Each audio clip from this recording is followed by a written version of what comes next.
Is the water you drink really just H2O?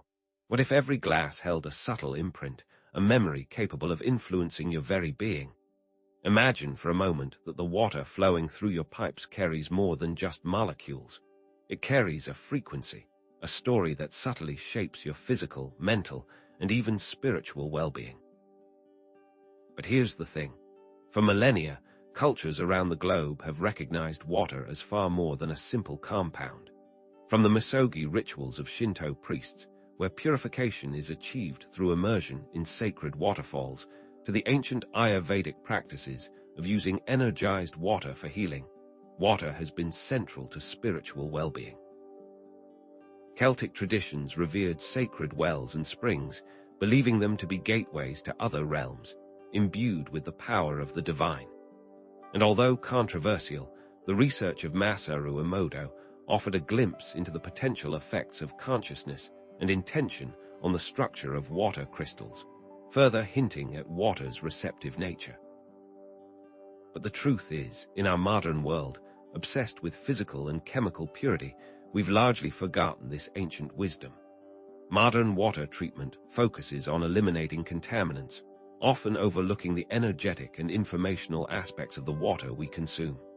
So, can we consciously purify water, not just physically, but also energetically and spiritually, to enhance our well-being? Many of us are unknowingly drinking water that may be energetically imbalanced or contain negative information absorbed from its environment. Think of how water flows through pipes, encountering countless influences before it reaches your glass. This energetic contamination is a problem because water is essential for cellular function. It makes up a large percentage of our bodies. Energetically imbalanced water could contribute to fatigue, stress, and a general sense of unease. But here's the solution. A simple, accessible water purification ritual can transform your water, raising its vibrational frequency and infusing it with positive intentions. The potential of this ritual is to transform your relationship with water and, in turn, transform your life. By consciously purifying your water, you can experience increased energy levels, a more positive mood, and a deeper connection to yourself and the world around you.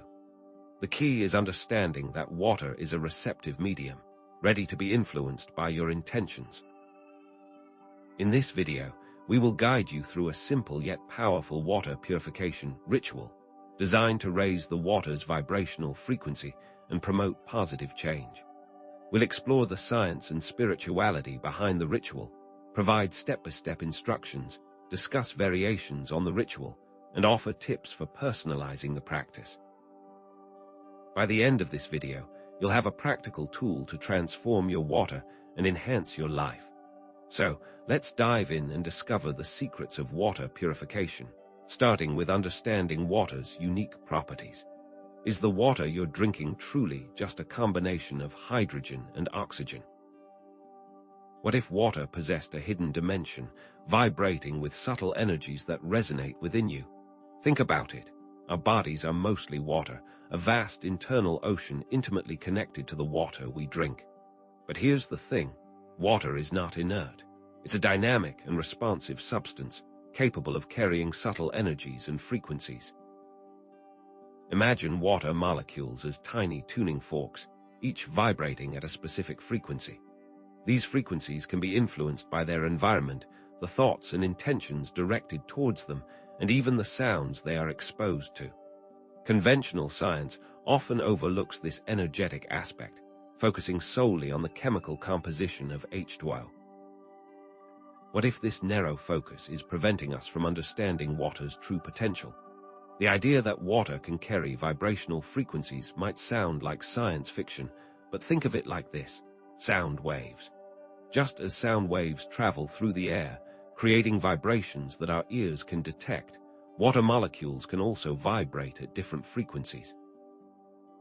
These frequencies can carry information, influencing the water's structure and properties. And because our bodies are mostly water, we are highly susceptible to these vibrational frequencies. What if your tap water is silently affecting your mood, your energy levels, and your overall well-being? But how can water carry information?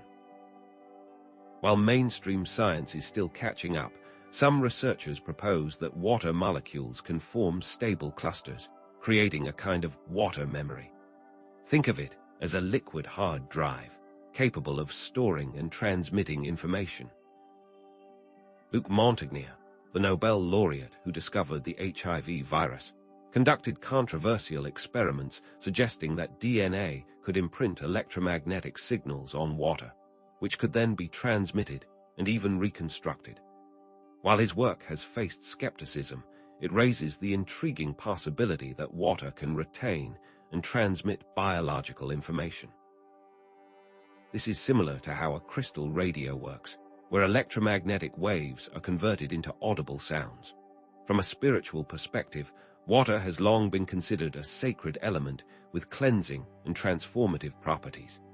Ancient traditions viewed water as a conduit for divine energy, capable of purifying the body, mind, and spirit. Consider baptism in Christianity, where water symbolizes spiritual cleansing and rebirth, or the ablutions in Islam, wudu, a ritual purification with water performed before prayer, or the water blessings in Hinduism, where water is infused with mantras and used to purify and heal. These traditions understood that water is more than just a physical substance. It is a vessel for spiritual energy. What if these ancient practices were based on a deep understanding of water's ability to carry and transmit subtle energies? Here's where it gets interesting: the role of intention and consciousness. Masaru Emoto's water crystal experiments, while controversial, demonstrated the potential impact of positive affirmations and thoughts on water's structure. He found that water exposed to positive words like love and gratitude formed beautiful, symmetrical crystals, while water exposed to negative words like hate and fear formed distorted, asymmetrical crystals. While the scientific community remains skeptical of Emoto's methodology, his work raises the intriguing possibility that our thoughts and intentions can influence the structure and vibrational frequency of water. Can our consciousness alter the very structure of reality? So, how can we consciously purify water and raise its vibrational frequency? This is where the water purification ritual comes in. This ritual is a practical method for infusing water with positive energy and intention, transforming it from ordinary H2O into a potent elixir for well-being. The key is intention. It's a simple yet powerful practice that anyone can incorporate into their daily routine. Here's how it works. First, collect your water. If possible, use spring water or filtered water as a base, avoiding tap water that may contain contaminants and negative energy. Next, hold the water in your hands, focusing your intention on positive qualities like love, gratitude, and healing. Visualize the water being infused with light and positive energy. Imagine that light flowing from your hands into the water, saturating every molecule. Then, recite affirmations or prayers over the water. You could say, "This water is purified and filled with divine energy," or "This water heals and nourishes my body, mind, and spirit." Let these words resonate with you, feeling their power and intention. Next, visualize the water molecules being restructured into a harmonious and balanced state. Imagine the water crystals forming beautiful, symmetrical patterns, reflecting the positive intentions you are directing towards them. Finally, drink the water with mindful awareness, feeling its positive effects on your body and mind. Before and after drinking the water, take a few deep breaths, noticing the sensations in your body. Pay attention to how the water makes you feel. The ritual is most powerful when performed with a clear and focused intention, and a strong belief in its potential to transform the water. Remember, your belief amplifies the power of the ritual. You can also vary this ritual to adapt it to your individual preferences and beliefs. Some people like to use crystals, placing them around the water to further enhance the purification process. Others like to expose the water to sunlight, allowing the sun's energy to infuse it with vitality. Still others use sound frequencies, playing healing music or chanting mantras over the water. The key is to find what resonates with you and what feels most powerful. So, we've seen how water is much more than just H2O, carrying information and responding to our intentions. We've also explored a simple ritual to purify it. But how can we tell if the water has actually been purified? And how can we define the metrics by which the new water will be measured? What we'll explore next are the ways we can actually measure the water quality and other methods to charge the water. But can we truly quantify the unseen? Can we measure something as subtle as intention, or are we inherently limited by the tools we use? The challenge lies in the fact that conventional scientific methods often struggle to capture the subtle energetic or informational aspects that influence water's properties. We can analyze its chemical composition, but what about its vibrational frequency? The truth is, water quality extends far beyond chemical purity. While tests for contaminants like lead, chlorine, or bacteria are essential for ensuring our physical safety, they don't tell the whole story about the water's overall quality. Think of it like judging a person solely based on their physical appearance, ignoring their personality, experiences, and inner qualities. Water, too, has a story to tell, a unique energetic signature that influences its impact on our bodies and minds. What if that signature is more important than we ever imagined? Here's where it gets interesting. Assessing water quality requires a holistic approach, combining objective scientific measurements with subjective observations and personal experiences. It's about blending the tangible with the intangible, the measurable with the felt. Imagine a symphony orchestra. Each instrument contributes a unique sound, but it's the conductor who brings them together into a harmonious whole. Similarly, we need to integrate different methods to truly understand water's multifaceted nature. So, how can we begin to quantify these subtle aspects? Let's start with the objective methods. We can measure pH, a scale that indicates how acidic or alkaline the water is. We can also measure total dissolved solids, TDS, which represents the total concentration of dissolved minerals, salts, and organic matter in the water. And we can measure oxidation reduction potential, ORP, which indicates the water's ability to act as an antioxidant or oxidant. Each of these measurements provides valuable information about the water's potential impact on the body. But here's the thing. Objective measurements only tell part of the story. To truly understand water's quality, we need to incorporate subjective methods, such as taste tests, muscle testing, kinesiology, and dowsing. Now, I know what you might be thinking. These methods are controversial. And it's true, they are not recognized by mainstream science. But hear me out. These methods can potentially discern subtle energetic differences that conventional instruments miss. Think of it like a sommelier tasting wine. They can detect nuances of flavor and aroma that a chemical analysis simply cannot capture. What if our bodies are equally sensitive to subtle differences in water quality? Muscle testing, for example, is based on the idea that the body's muscles weaken when exposed to a substance that is not beneficial. Dowsing, also known as divining, involves using a rod or pendulum to detect underground water sources or other hidden energies. While the scientific basis of these methods is debated, they have been used for centuries to locate water and other resources. Could these ancient practices be tapping into a form of subtle energy that we are only beginning to understand? And then there's Masaru Emoto's water crystal experiments. While controversial, his work offers a compelling visual representation of the impact of intention on water structure. Emoto found that water exposed to positive intentions, like love and gratitude, formed beautiful, symmetrical crystals when frozen, while water exposed to negative intentions, like hate and fear, formed distorted, asymmetrical crystals. Imagine seeing the physical manifestation of your thoughts reflected in the structure of water. While the scientific community remains skeptical of Emoto's methodology, his work raises profound questions about the power of consciousness and its ability to influence the physical world. But the story doesn't end there. Before the advent of modern scientific instruments, people relied on their senses and intuition to assess water quality. Think of ancient cultures that used bioassays, observing the effect of water on living organisms, such as plants. If the plants thrived, the water was considered healthy. If they withered, the water was deemed unsuitable. This simple yet effective method highlights the importance of observing water's impact on living systems. The shocking truth is that water's ability to carry information has been utilized for centuries in homeopathy, a system of alternative medicine that uses highly diluted substances to stimulate the body's healing response. Homeopathic remedies are prepared through a process of serial dilution and succussion, vigorous shaking, which proponents believe imprints the memory of the original substance onto the water molecules.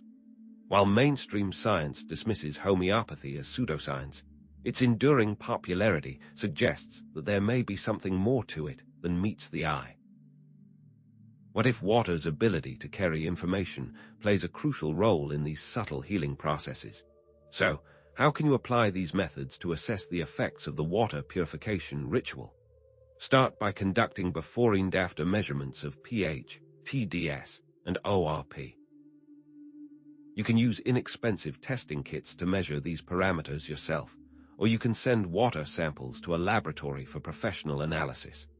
Next, keep a detailed journal of your subjective experiences, noting any changes in taste, energy levels, mood, or overall well-being after drinking the purified water. Pay attention to subtle sensations in your body, such as increased vitality, mental clarity, or emotional balance. To take it a step further, conduct a blind taste test, comparing purified water with regular water. Enlist a friend or family member to help you with the test, ensuring that you don't know which water you are drinking. This will help to minimize bias and improve the accuracy of your results. What do you notice? Do you perceive a difference in taste, texture, or overall mouthfeel? Trust your senses and intuition and record your observations in your journal. But remember, measurements are not perfect. Be mindful of the observer effect, the phenomenon where the act of observing something can influence its properties. Acknowledge your subjective point of view and strive for objectivity in your observations. It is also important to remember that your belief plays a role. So, we've explored ways to measure both the tangible and intangible aspects of water. We've seen how scientific measurements can be combined with subjective experiences and ancient wisdom to assess water quality. But if we can purify water, can we also program it with specific intentions to enhance its beneficial properties?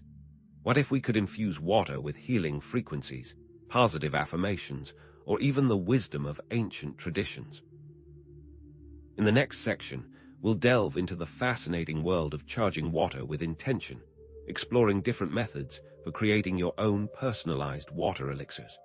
We'll show you how crystals, sound frequencies, and visualization techniques can be combined to further enhance the power of water. But if we can purify water, can we also imbue it with specific intentions, programming it like a liquid hard drive for enhanced well-being? Can water do more than be cleansed? What if the water you drink could be directed toward a particular purpose, amplifying your own intentions? The conventional view sees water as a passive substance, a simple carrier of nutrients and waste. But what if water is far more receptive than we ever imagined, capable of actively participating in our healing and growth? If water reacts to its environment, as Emoto's work suggests, can it also react to our intentions, becoming a powerful tool for transformation? Think about it. Could we consciously structure water to support emotional balance, enhance focus, or even promote physical healing? The possibilities are as fluid as water itself. We're about to dive into the methods that create these energetic qualities within the water. So, how do we intentionally structure water to create these elixirs? Let's start with crystals. Crystals, with their precise atomic lattices, are believed to resonate with specific frequencies. Different crystals are said to vibrate with distinct energetic properties that can be transferred to water. Rose quartz, for example, is often associated with love and emotional healing, while amethyst is known for its calming and spiritual properties. Clear quartz is believed to amplify energy and promote clarity. Think of them as tiny tuning forks, each resonating with a unique frequency. To use crystals effectively, it's essential to cleanse them regularly, removing any accumulated energies. Sunlight, salt water, or even the sound of a tuning fork can be used for cleansing. But how do these vibrations affect water? Another fascinating tool for influencing water's structure is sound. Remember Dr. Emoto's work. He demonstrated how different sounds and words could create distinct crystalline patterns in frozen water. Certain frequencies, such as 528 Hz, often referred to as the love frequency, are believed to have healing properties. By playing specific musical frequencies near water, we can imprint it with positive vibrations.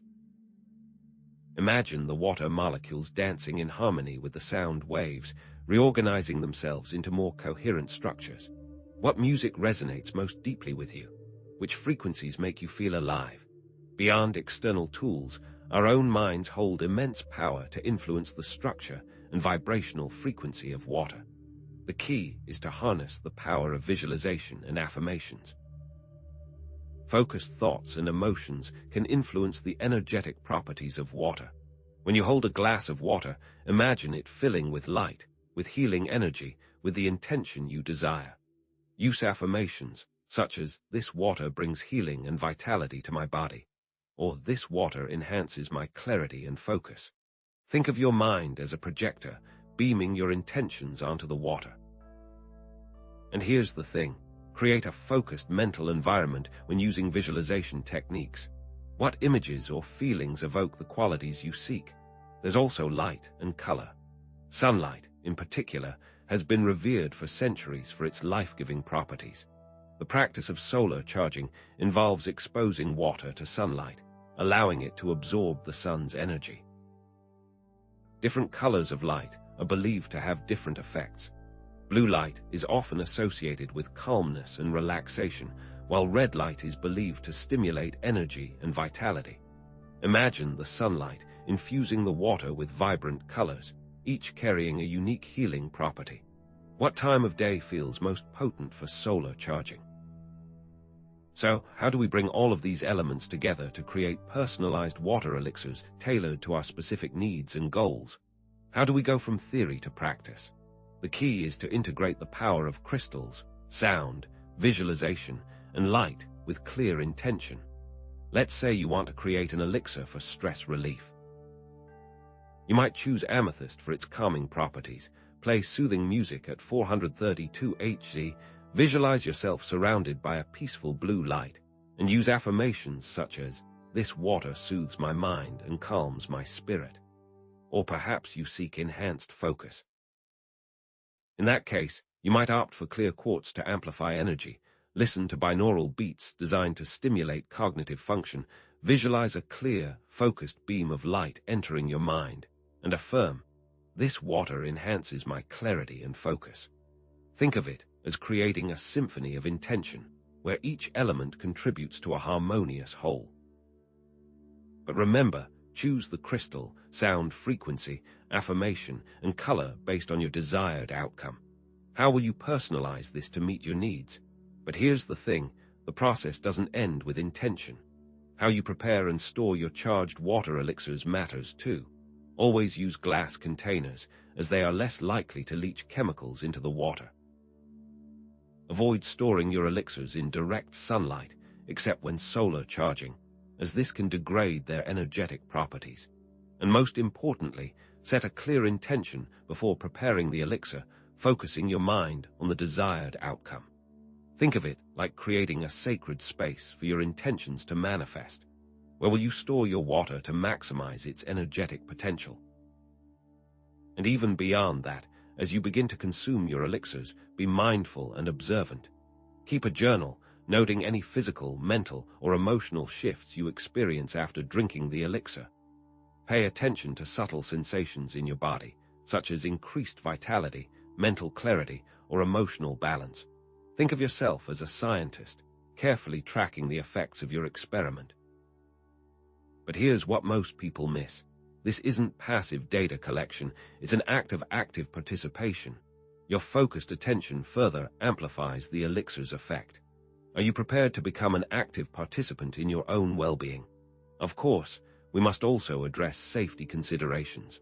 Not all crystals are safe to use directly in water. Some may contain toxic elements that can leach into the water.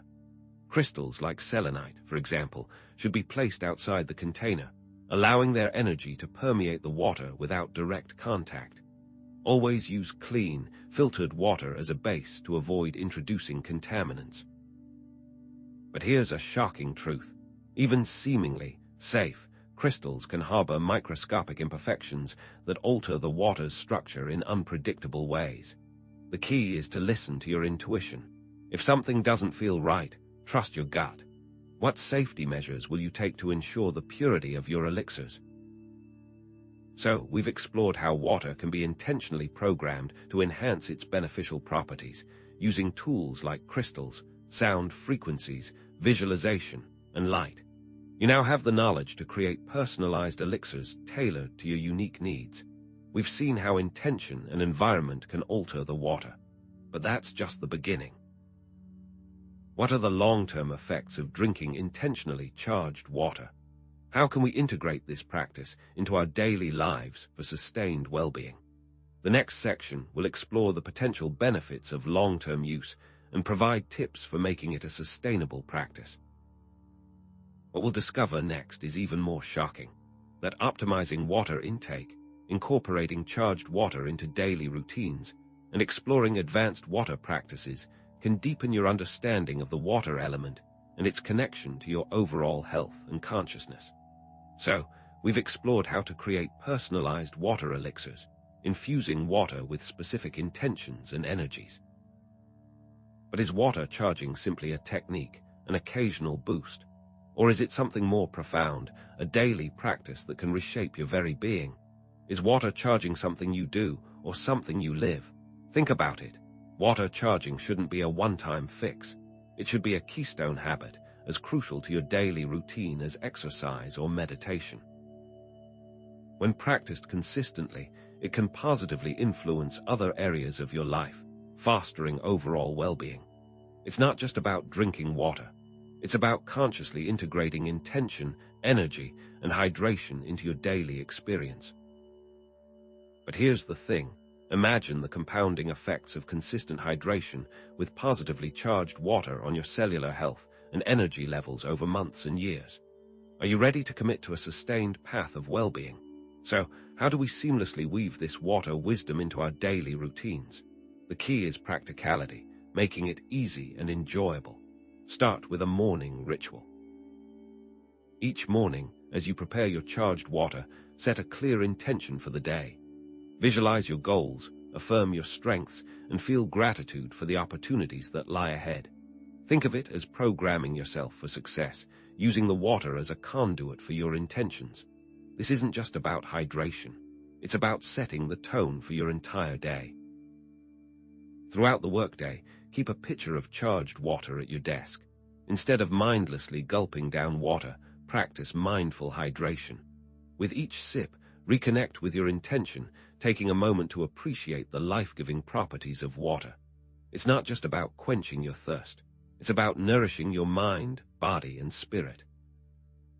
Think of it as mini-meditations scattered throughout your day, each sip reinforcing your positive intentions. And don't stop there. Use charged water when preparing meals or beverages. Infuse your food with positive energy, consciously blessing each ingredient with love and gratitude. It's not just about cooking. It's about creating nourishment that resonates with your highest intentions. Even as you prepare for sleep, drink charged water before bed to promote relaxation and restful sleep. Visualize your worries melting away, your body rejuvenating, and your mind drifting into peaceful slumber. It's not just about hydration. It's about preparing yourself for a night of restorative sleep. The key is to listen to your body and adjust your water intake based on your individual needs, activity levels, and environmental factors. Are you drinking enough water to support your body's natural processes?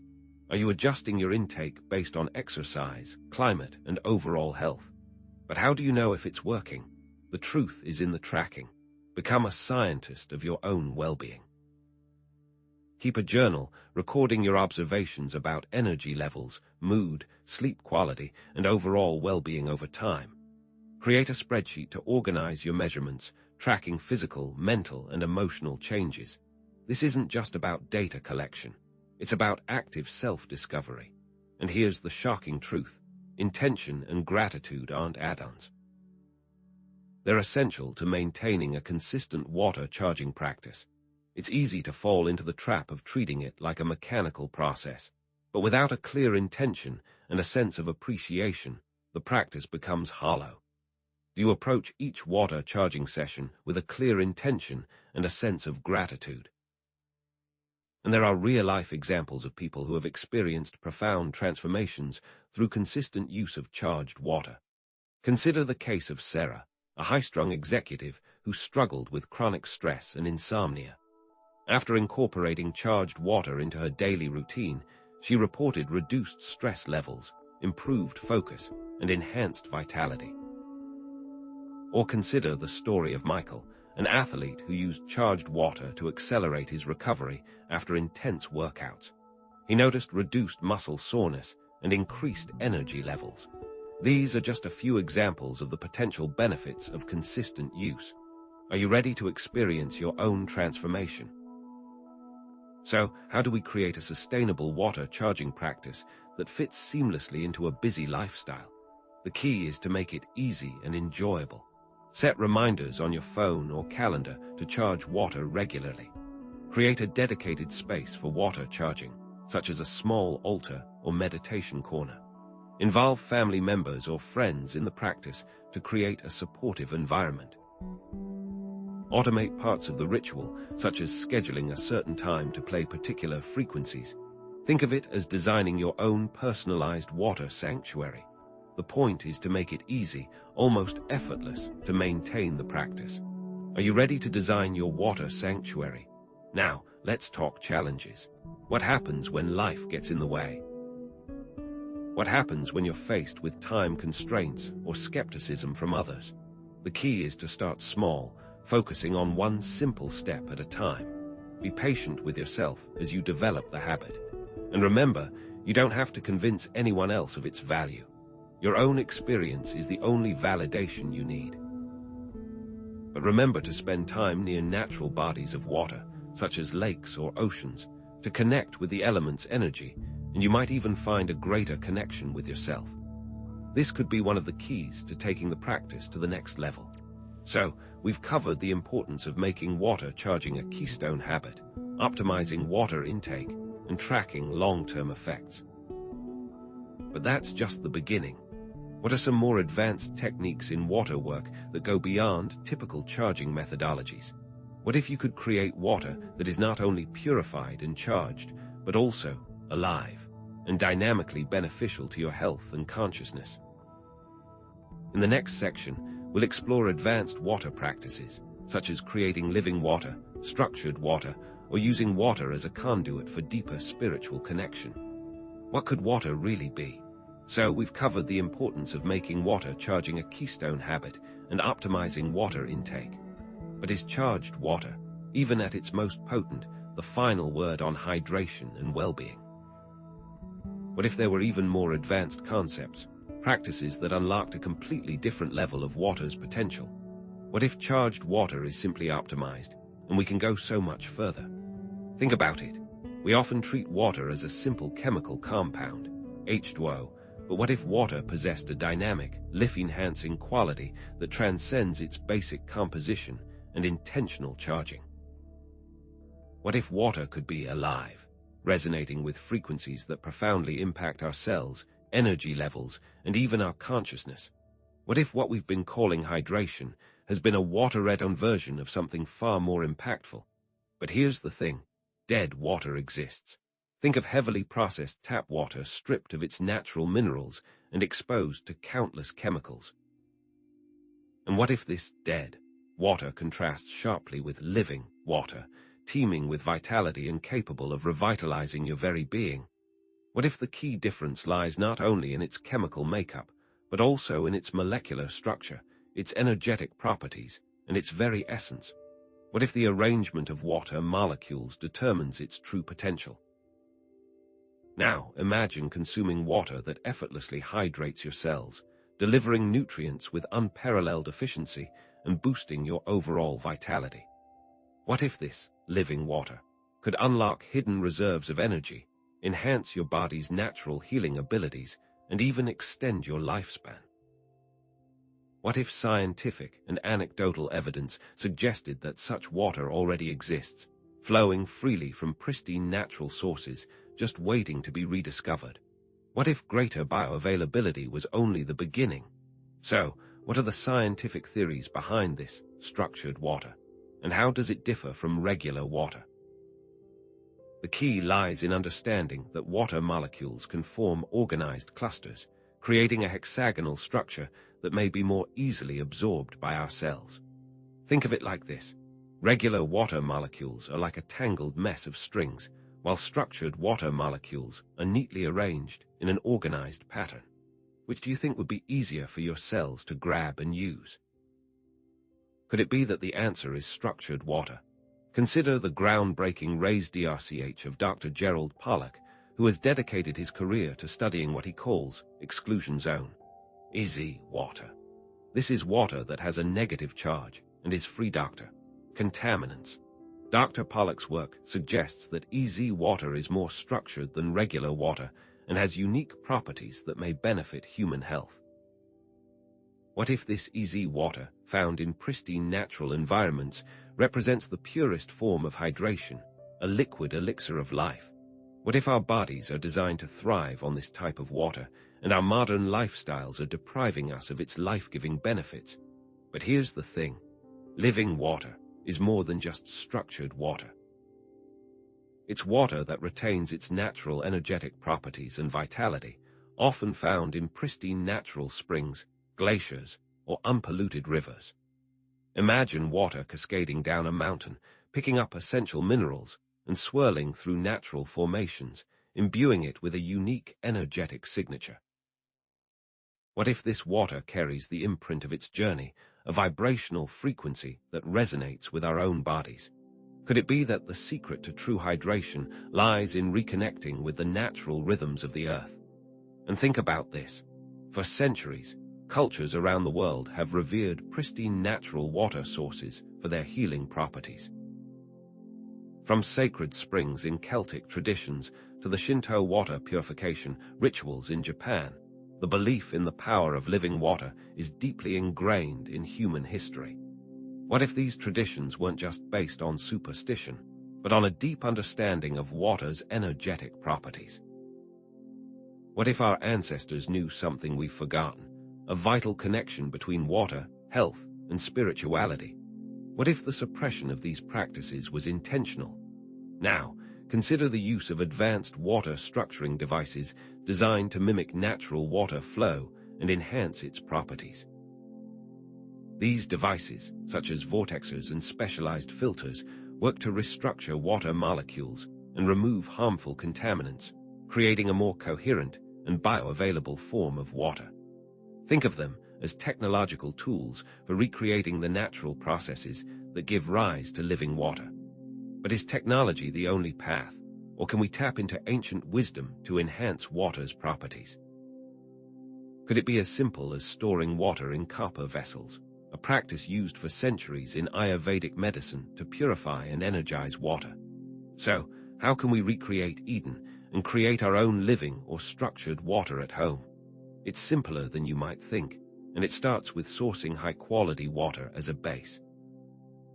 If possible, try using spring water or well-filtered water as a starting point, avoiding tap water that may contain harmful chemicals and contaminants.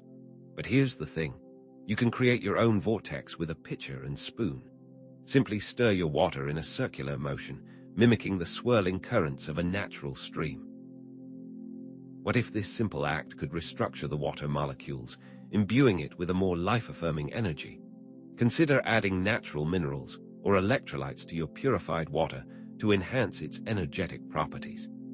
A pinch of Himalayan pink salt, a squeeze of lemon juice, or a few drops of trace minerals can transform ordinary water into a revitalizing elixir. The key is to experiment and find what works best for your body. What if these simple additions could significantly enhance your hydration, boosting your energy levels and supporting your overall well-being? Also, imagine placing your water in a colored glass bottle and leaving it in the sun for a few hours to create a solar-charged water elixir. Each color is associated with different healing properties, allowing you to tailor your water to your specific needs. But how do you know if you are really making a difference? Track the quality and effectiveness of your self-made living or structured water, using both subjective observation and objective measurements. Conduct blind taste tests, comparing your treated water with regular water. Does it taste smoother, cleaner, or more refreshing? Monitor your energy levels, mood, and overall well-being after consuming the water. Do you feel more hydrated, alert, or balanced? What if these simple observations could provide valuable insights into the power of living water? And here's a thought. Consider expanding living water beyond your drinking glass. Structured water can be used in other areas of your life, such as watering plants, preparing food, or creating natural skincare products. What if structured water could enhance plant growth, improve food quality, or promote healthier skin? What if it could also amplify the energetic properties of your skincare routine, leaving your skin radiant and revitalized? Are you ready to unlock the full potential of living water in every aspect of your life? So, to recap, living and structured water represent advanced concepts in water science and spirituality, offering potential benefits for health and well-being. We've explored various methods for creating living or structured water at home, and we've emphasized the importance of sourcing high-quality water as a base. But that's just the beginning. Now, what is the relationship between water and spirituality, and how can we use water as a conduit for deeper connection to ourselves and the divine? What if water served not only as a source of physical nourishment, but also as a mirror of our own consciousness? What if water ceremonies could unlock higher states of awareness, allowing us to tap into the deeper mysteries of existence? In the next section, we'll explore water as a sacred element and its profound role in spiritual practices, leaving you wondering, what is our true relationship with water? Is the water you're drinking simply quenching your thirst, or is it reflecting something deeper? What if water wasn't just a passive element, but an active participant in your life, a mirror reflecting your innermost thoughts and emotions? Imagine that every glass you drink offers a glimpse into your own consciousness. We often think of water as an external element, something we use to cleanse our bodies and hydrate ourselves. But what if water possessed the ability to reflect our inner states, providing profound insights into our mental and emotional landscape? Is water merely a tool, or could it be a portal to understanding ourselves on a deeper level? What is water telling us, and are we truly listening? Think of a still lake on a calm morning.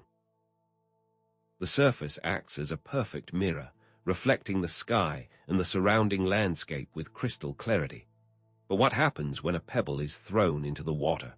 The ripples disrupt the reflection, distorting the image and creating a sense of turbulence. In much the same way, our thoughts and emotions can ripple through the water within us, affecting its structure and its ability to reflect our true nature. Could it be that by working with water consciously, we can gain a deeper understanding of ourselves and our connection to the universe? What if water could act as a biofeedback tool, revealing hidden aspects of our inner world that we might otherwise overlook? For centuries, ancient cultures have understood water's reflective properties. Consider the practice of water gazing, also known as scrying, a technique used to access intuition and gain insights into the future or hidden aspects of the present. From the Celtic traditions of well divination to the ancient Greek practices of using reflective pools, water has long been seen as a conduit for accessing deeper levels of consciousness. To prepare for water gazing, one would traditionally use a bowl of dark-colored water, often placed in a dimly lit room. The key is to set a clear intention before gazing into the water, focusing on a specific question or area of inquiry. What images might arise from the depths, and how might those images be interpreted? Could these practices be a key to understanding our own inner landscapes? But here's the thing. Water may act as a conduit for communication with the subconscious mind, facilitating self-discovery and healing. Remember that the subconscious mind often communicates through symbols and emotions, not through logical language. What if these symbols and emotions could be reflected in the water, providing a visual representation of our inner world? What if, by consciously observing these reflections, we could begin to understand and heal the underlying issues that are holding us back? Could water be the key to unlocking the secrets of our subconscious? Consider the groundbreaking, controversial work of Dr. Masaru Emoto, who claimed that water crystals could be influenced by human emotions and intentions. While his methods have faced scientific challenges, with critics citing issues of reproducibility and lack of proper controls, his work sparked a global conversation about the potential impact of consciousness on matter. And while we must approach this work with a degree of skepticism, other scientific studies have explored the observer effect, suggesting that the act of observation itself can influence the outcome of an experiment. What if these findings, taken together, support the idea that water can act as a mirror of our inner states, reflecting our thoughts and emotions in subtle yet profound ways? What if intention had a direct effect on water? Think about it. The practice of water purification is deeply intertwined with the concept of inner cleansing. From ancient rituals to modern-day practices, we often use water to wash away physical impurities. But what if purifying water could also purify our thoughts and emotions? What if the act of cleansing the external world could trigger a corresponding cleansing within ourselves? What if older traditions which link inner and outer purity were onto something profound? Now, let's explore how we can work with water as a mirror through sacred ceremonies, a powerful means of connecting with one's inner self, expressing gratitude, and setting intentions for the future. Water ceremonies offer a structured way to engage with water's reflective properties, allowing us to tap into its potential for healing and transformation. What if these ceremonies allowed us to express active gratitude? So, how might you create your own personalized water ceremony? The first step is to create a sacred space, either near a natural body of water or within your own home. If you choose to create a space indoors, consider using a bowl of water as a focal point. You might recommend setting up an altar with crystals, candles, or other symbolic objects that resonate with you. The key is to create an environment that feels safe, peaceful, and conducive to introspection. How does the space affect your experience, and what symbols feel most meaningful to you? Next, set a clear intention for the ceremony, focusing on what you want to achieve or manifest. This could be anything from healing a relationship to forgiving yourself or manifesting a specific goal.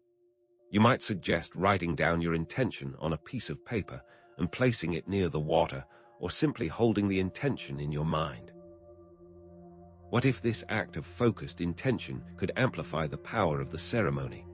Then, express gratitude to the water element and to the divine for its life-giving properties. Remember that water is essential for all life on Earth, and it deserves our respect and appreciation. You might recommend speaking words of gratitude out loud, or singing a song of appreciation, or simply offering a silent prayer of thanks. How does expressing gratitude affect your connection to the water, and what feelings arise within you? And finally, offer prayers, affirmations, or visualizations over the water, infusing it with positive energy. Visualize the water being filled with light and love, and then drink it with mindful awareness. You might also choose to use the water to cleanse your body or your home, further amplifying its purifying effects. How does this practice affect the taste and feel of the water, and what sensations do you notice in your body? After completing the ceremony, consider releasing the water back to nature. either by pouring it into a natural body of water or watering plants with it. This act symbolizes the release of your intentions into the universe, trusting that they will manifest in their own time. What if this act of release could help you to let go of any attachments or expectations, allowing your intentions to unfold naturally? But here's the key. These ceremonies can be adapted to individual beliefs and preferences, encouraging you to create a practice that resonates with your own heart. You might incorporate music, dance, or other creative elements into the ceremony, allowing your intuition to guide you. Remember that there is no right or wrong way to perform a water ceremony, as long as it is done with intention and respect.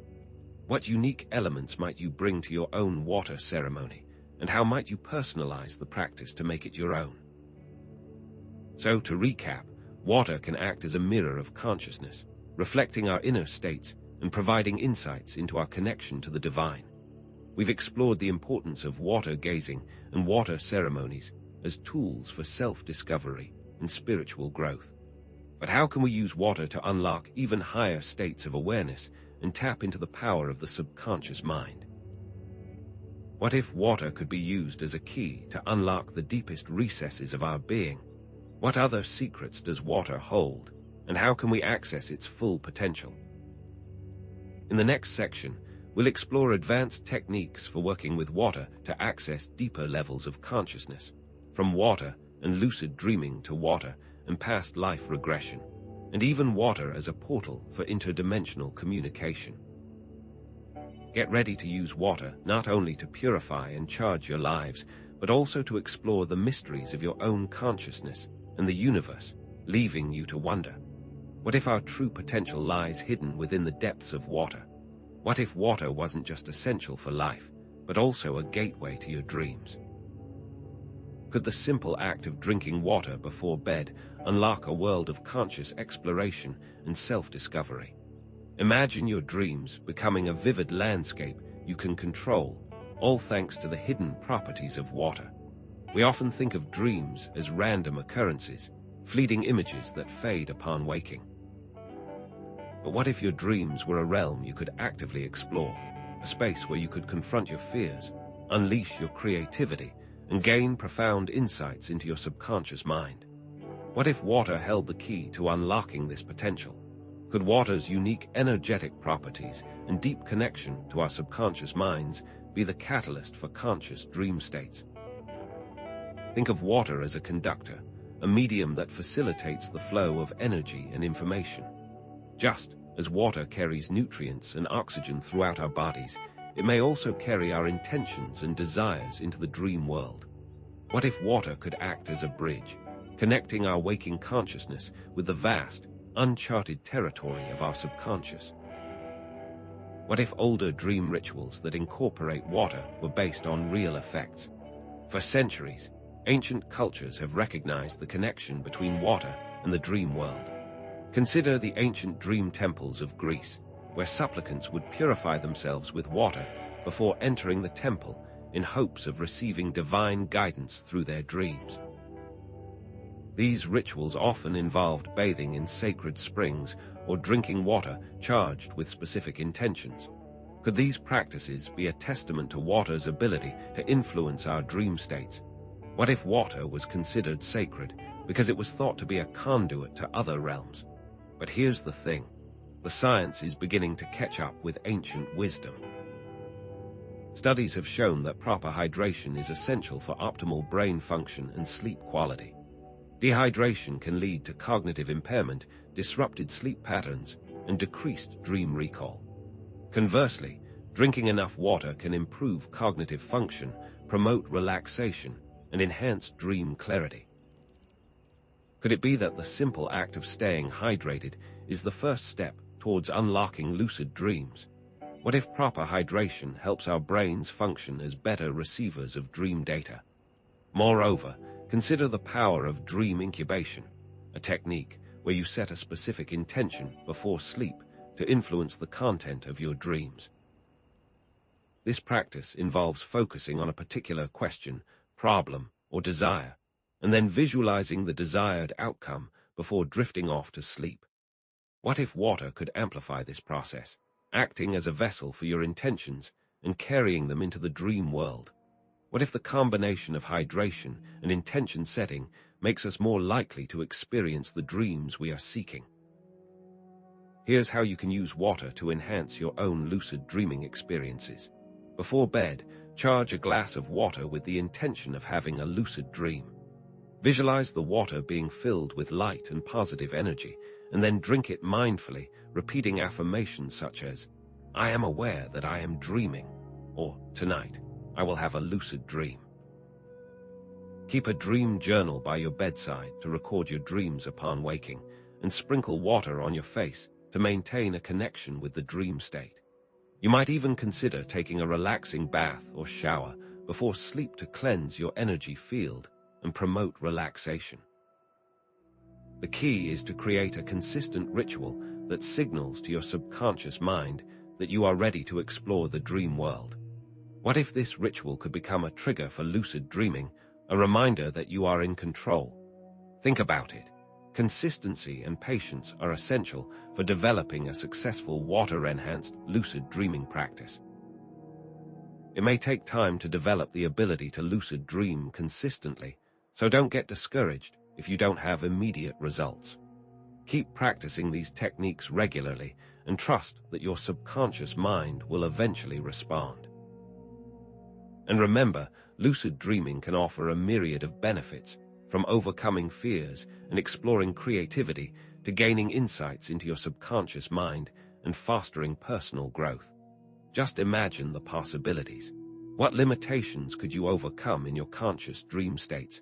But here's a word of caution. Approach the practice of lucid dreaming with respect and awareness. It's important to set clear boundaries and intentions before entering the dream state, and to be mindful of potential emotional or psychological challenges that may arise. If you experience any discomfort or distress, take a break from the practice and seek guidance from a qualified therapist or spiritual advisor. What if setting clear intentions and boundaries is the key to safe and fulfilling lucid dreaming experiences? So, to summarize, water can be a powerful tool for enhancing lucid dreaming experiences and unlocking the potential of your subconscious mind. By charging water with intention, creating consistent rituals, and approaching the practice with respect and awareness, you can tap into the transformative power of conscious dreaming. But that's just the beginning. Can water be used to access even deeper levels of consciousness, such as past life memories or interdimensional realms? What if lucid dreaming is only the first step on a journey to unlocking the full potential of water's mystical properties? In the next section, we'll explore advanced techniques for working with water to tap into the Akashic records, connect with other dimensions of reality, and unlock hidden knowledge and wisdom, leaving you to wonder. What lies beyond the veil of our current reality, and how can water help us get there?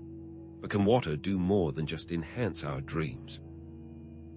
What if the water we drink could act as a portal to memories far beyond our current lifetime, unlocking glimpses into the Akashic records themselves? Imagine the past not as a fixed, immutable record, but as a fluid, accessible dimension, ready to be explored through the vibrational key of water. We typically think of the past as something that's gone, a closed book. But what if echoes of past events, especially those deeply imprinted with emotion, linger in the fabric of reality, and water, with its unique ability to absorb and transmit energy, could act as a receiver, picking up these echoes from the Akashic records and our own subconscious minds? Touch on the idea of time not being linear, and that the past, present, and future can influence each other. Consider the possibility that time isn't a straight line, but more like a vast, interconnected ocean, and water allows us to navigate the currents of this ocean, accessing moments and experiences from different points in time. Could water be the conduit to unlocking the secrets of our soul's journey?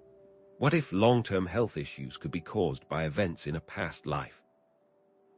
Could intention-charged water unlock these blockages? The concept of past life regression suggests that our souls have lived many lives, accumulating experiences, lessons, and unresolved traumas along the way? What if these experiences continue to influence our present-day lives, shaping our personalities, relationships, and even our physical health? Explore different cultural views on reincarnation and the soul's journey, such as those found in Hinduism, Buddhism, and some indigenous traditions. Many cultures believe in reincarnation and the cyclical nature of life, death, and rebirth, viewing the soul's journey as a continuous process of learning and growth. These traditions often incorporate water into rituals designed to connect with the past and honor ancestors. What if water allows us to tap into the wisdom accumulated over countless lifetimes? For centuries, water has been used in spiritual practices to connect with the past, receive guidance from ancestors, and gain insights into the mysteries of life and death. Discuss water rituals used for ancestor veneration, divination practices involving water, and the use of sacred wells or springs for seeking wisdom. Think of the sacred wells and springs of Celtic traditions, believed to be gateways to the other world, where the spirits of ancestors resided. Or consider the Shinto practice of misogi, a ritual purification involving bathing in water to cleanse the body and spirit and connect with the divine. What if these ancient practices understood the connection between water, memory, and the spiritual realm?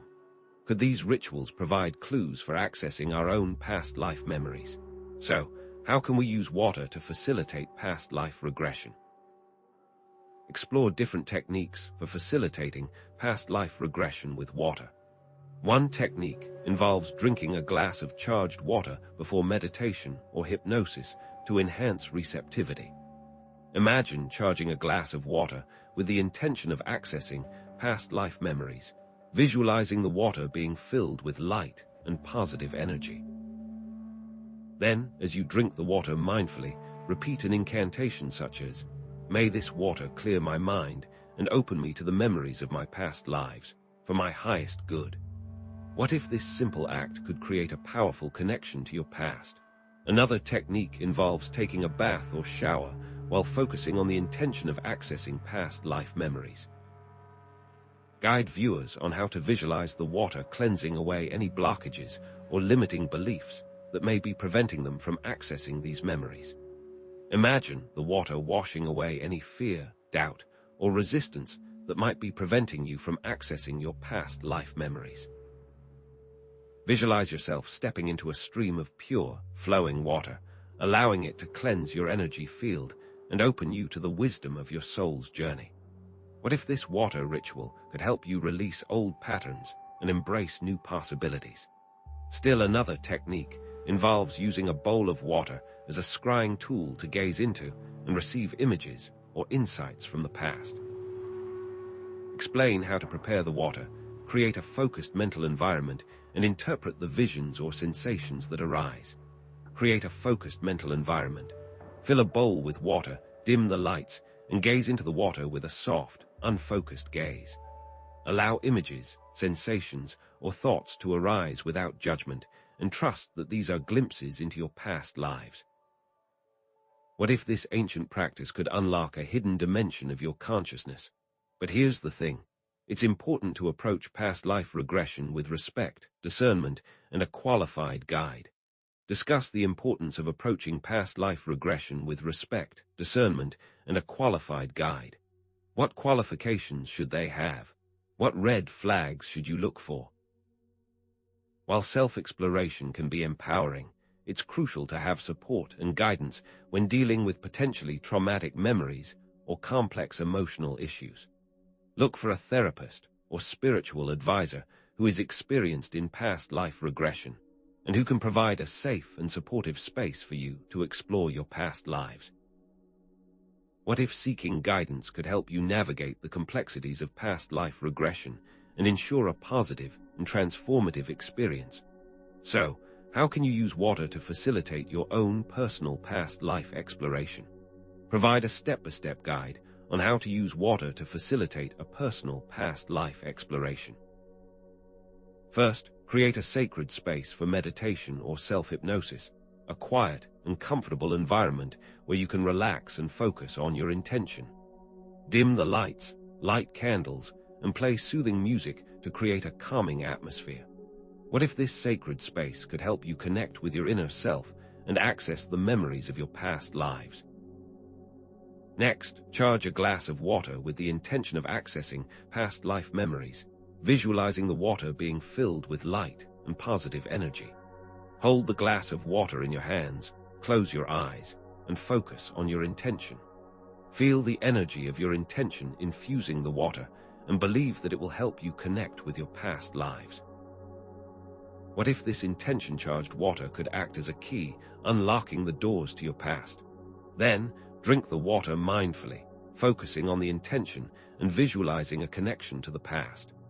As you drink the water, imagine it flowing through your body, cleansing and purifying your energy field. Visualize yourself stepping back in time, connecting with the people, places, and events of your past lives. What if this mindful drinking could help you access a deeper level of consciousness? Engage in a guided meditation or self-hypnosis session, allowing images, sensations, and emotions from past lives to surface. Allow images, sensations, and emotions to arise without judgment, and trust that these are glimpses into your past lives. What if these experiences hold valuable insights into your present-day life? Finally, record any experiences in a journal, noting key details and insights. Write down everything you remember from your past life exploration, including names, places, dates, and emotions. Analyze these details to see how they might relate to your present-day life. What if this journaling process could help you integrate your past life experiences and heal unresolved traumas? Remember, understanding past life patterns can help heal present-day issues and make more conscious choices. By recognizing recurring themes and patterns in your past lives, you can gain a deeper understanding of your present-day challenges and opportunities. What if this understanding could empower you to make more conscious choices and create a more fulfilling life? However, what if it is not a genuine past life? Exploring past lives can bring up potentially traumatic memories or complex emotional issues. It's important to approach this practice with caution and to seek guidance from a qualified therapist or spiritual advisor if you experience any discomfort or distress. It's critical to be able to distinguish between implanted memories from external sources versus genuine echoes from your past. So, to summarize, water can be a conduit for accessing past life memories and gaining insights into the soul's journey. Recap the different water-related techniques for facilitating past life regression and emphasize the importance of intention and integration. By charging water with intention, engaging in mindful rituals, and approaching the process with respect and discernment, you can unlock the wisdom of your past lives and create a more fulfilling present. But that's not all water can do. Is past life regression only the start? What if there were other realities, coexisting with our own, that water could allow us to connect with? What if water could be used to connect with other dimensions of reality beyond our own, and what might we find there? What other worlds await us beyond the veil of our everyday perception, and how can water help us traverse them? What if water can be a tool for unlocking hidden knowledge and wisdom, not only from our personal past, but also from the vastness of the cosmos? In the next section, we'll explore the potential for water as a portal for interdimensional communication, leaving you to wonder, what secrets lie hidden in the depths of the cosmos, and how can water help us unlock them? What if the water you drink isn't just quenching your thirst, but acting as a gateway, a doorway to realities beyond our everyday perception? What if water, with its unique molecular structure, is capable of far more than we ever imagined, acting as a conduit to other dimensions? We typically think of dimensions as abstract mathematical concepts, but what if they're not so far away? What if, like radio waves existing all around us, other dimensions are interpenetrating our own, and water, with its ability to resonate with different frequencies, acts as a receiver, a tuner to these hidden realms? String theory, for example, proposes that our universe is made up of vibrating strings, and that other dimensions are curled up within these strings. What if water can interact with these vibrations, allowing us to perceive or even interact with these other dimensions? Think of it like a crystal radio receiver, where a simple crystal can pick up radio waves from across vast distances. Could water be the crystal of consciousness, tuning us into the symphony of the multiverse? Throughout history, there have been accounts of people experiencing altered states of consciousness while near or in water. Consider the ancient practice of water scrying, where individuals gaze into a bowl of water to receive visions or communicate with spirits. Or consider the shamanic rituals where journeys to other realms are facilitated by water. Many near-death experiences involve crossing a body of water. What if these aren't just hallucinations, but glimpses into other dimensions facilitated by water's unique properties? The Egyptians believed that the Nile was a direct reflection of a celestial river in the heavens.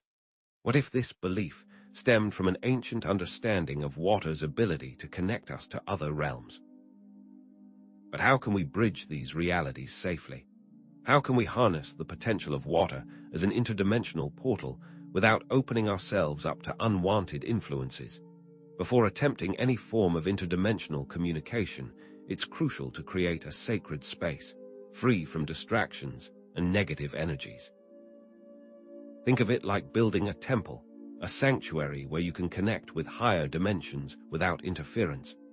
Cleanse the space with sage or incense, set clear intentions for your communication, and surround yourself with objects that resonate with positive energy, such as crystals or sacred symbols. What if this preparation could act as a shield, protecting you from negative entities or energies? Next, charge a bowl of water with the intention of connecting with benevolent beings from other dimensions. Hold the bowl in your hands, close your eyes, and visualize the water being filled with light and positive energy. Repeat an incantation such as, "May this water open a gateway to the higher realms, connecting me with beings of light and wisdom for my highest good." Think of it like programming a computer, setting the parameters for your interdimensional communication. What if this intention-charged water could act as a beacon, attracting benevolent beings from other realms? Now, engage in a guided meditation or visualization, imagining a portal opening in the water, leading to another dimension. Visualize a shimmering gateway appearing in the water, a swirling vortex of light and energy. Step through this portal in your mind's eye, leaving behind the limitations of your physical body and entering into a realm of infinite possibilities. What if this visualization could activate your pineal gland, opening a doorway to interdimensional perception? You can use crystals, candles, or other symbolic objects to amplify the energy and focus your intention. Invite communication from benevolent beings, asking questions and listening for guidance. Open your heart and mind to receive messages from these beings, whether through words, images, sensations, or intuitive knowing. Ask questions that are aligned with your highest purpose, such as, "What is my soul's mission?" Or "How can I best serve humanity?" Listen for the answers with an open mind and a trusting heart. But here's the thing. It's crucial to develop strong intuition and discernment to differentiate between authentic communication and deception. Not all entities are benevolent, and some may try to mislead you with false promises or manipulative tactics. Trust your gut feelings and be wary of any information that feels manipulative, negative, or fear-based. What if developing your intuition could act as a safeguard, protecting you from negative influences? Record any experiences in a journal, noting key details and insights. Write down everything you remember from your interdimensional communication, including the beings you encountered, the messages you received, and the emotions you experienced. Analyze these details to see how they might relate to your present-day life and how you can integrate these insights into your daily actions. What if this journaling process could help you integrate your interdimensional experiences and ground them in your everyday reality? But here's where it gets interesting. Interdimensional communication isn't just about receiving messages from other beings. It's also about expanding your own consciousness and evolving into a multi-dimensional being. by consciously interacting with other dimensions, you can awaken dormant potentials within yourself, access hidden knowledge and wisdom, and transform your reality in profound ways. The key is to approach these realms with respect, humility, and a genuine desire for growth and understanding. What if interdimensional communication could unlock your true potential and accelerate your spiritual evolution? However, what if you accidentally make contact with something malevolent? It's crucial to emphasize the importance of establishing clear boundaries and intentions before attempting interdimensional communication. Think of it like setting up a firewall on your computer, protecting yourself from viruses and malware. Set clear intentions for the interaction, such as seeking knowledge, healing, or guidance, and set boundaries to protect against unwanted entities. Visualize yourself surrounded by a shield of light, deflecting any negative energies or influences.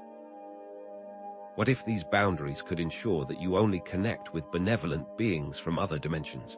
So, to recap, water can serve as a portal for interdimensional communication, offering access to vast realms of knowledge, wisdom, and healing energies. But that's just the beginning. What if the dimensions aren't separate at all? What if consciousness is the ocean that connects them all, and water is the drop that allows us to realize our place in the cosmic ocean? Are we merely physical beings inhabiting a limited reality, or are we multi-dimensional beings with the potential to explore and connect with infinite realms? What is the ultimate nature of reality, and how can water help us to understand our place within the vastness of the cosmos? In the next section, we'll explore how water can unlock cosmic consciousness, leaving you to wonder. What is our ultimate destiny as conscious beings, and how can water guide us on this journey? What if water isn't just a substance, but a living, breathing part of a vast, universal consciousness? What if the water within you and all around you is a conduit to the very source of creation? We often think of consciousness as something confined to the brain, but consider this.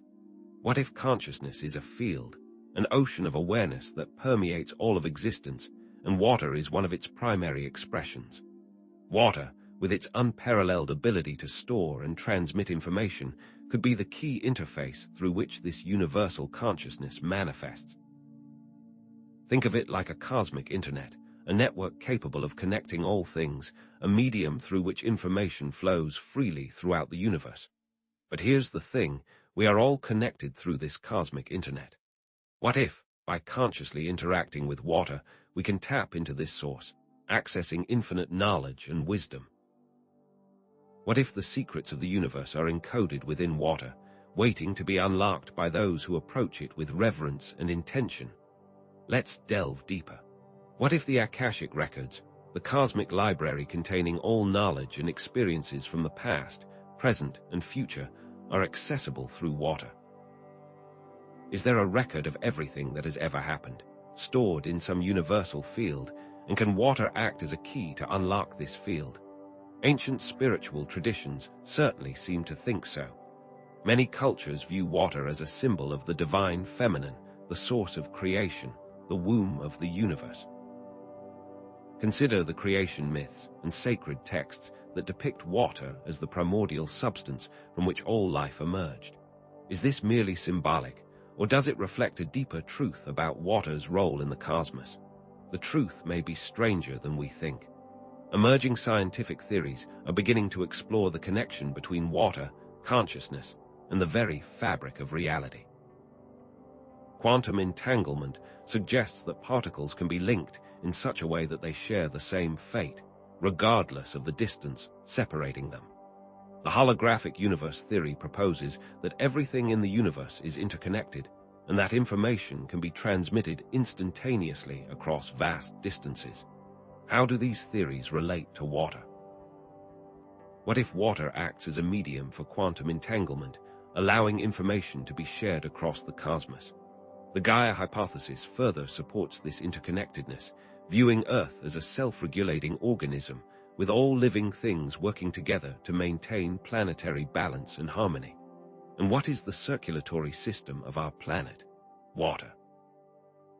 It distributes nutrients, regulates temperature, and transports energy across the globe? What if water, in its role as a planetary lifeblood, also carries consciousness, connecting all living beings in a web of awareness? So, how can we consciously use water to connect with this cosmic consciousness? Here's where it gets interesting. One technique is to create a water mandala. Arrange crystals, flowers, and other symbolic objects around a bowl of water, choosing objects that resonate with specific intentions and arranging them in a way that reflects the desired outcome. Think of it like creating a visual representation of your intention, a focal point for your energy. Want to amplify love? Use rose quartz. Want to amplify protection? Use black tourmaline. Each object contributes to a harmonious whole. Another powerful technique is to engage in a water blessing ceremony. Offer gratitude and positive intentions to the water, visualizing it being infused with cosmic light. Speak affirmations such as, "I am connected to the source of all creation," or "I am a channel for divine wisdom and love." Feel the energy of these words resonating within you, amplifying your connection to the water and the cosmos. The key is to feel the words as you speak them. Let gratitude be the foundation. You can also try water meditation. Focus on your breath, visualizing yourself merging with the water, becoming one with the universal flow of consciousness. Allow yourself to be carried by the current, surrendering to the wisdom of the universe. Use your breath to deepen your connection to the water, accessing a state of inner peace and clarity. Imagine the tension leaving your body with each exhale. Finally, drink charged water with mindful intention.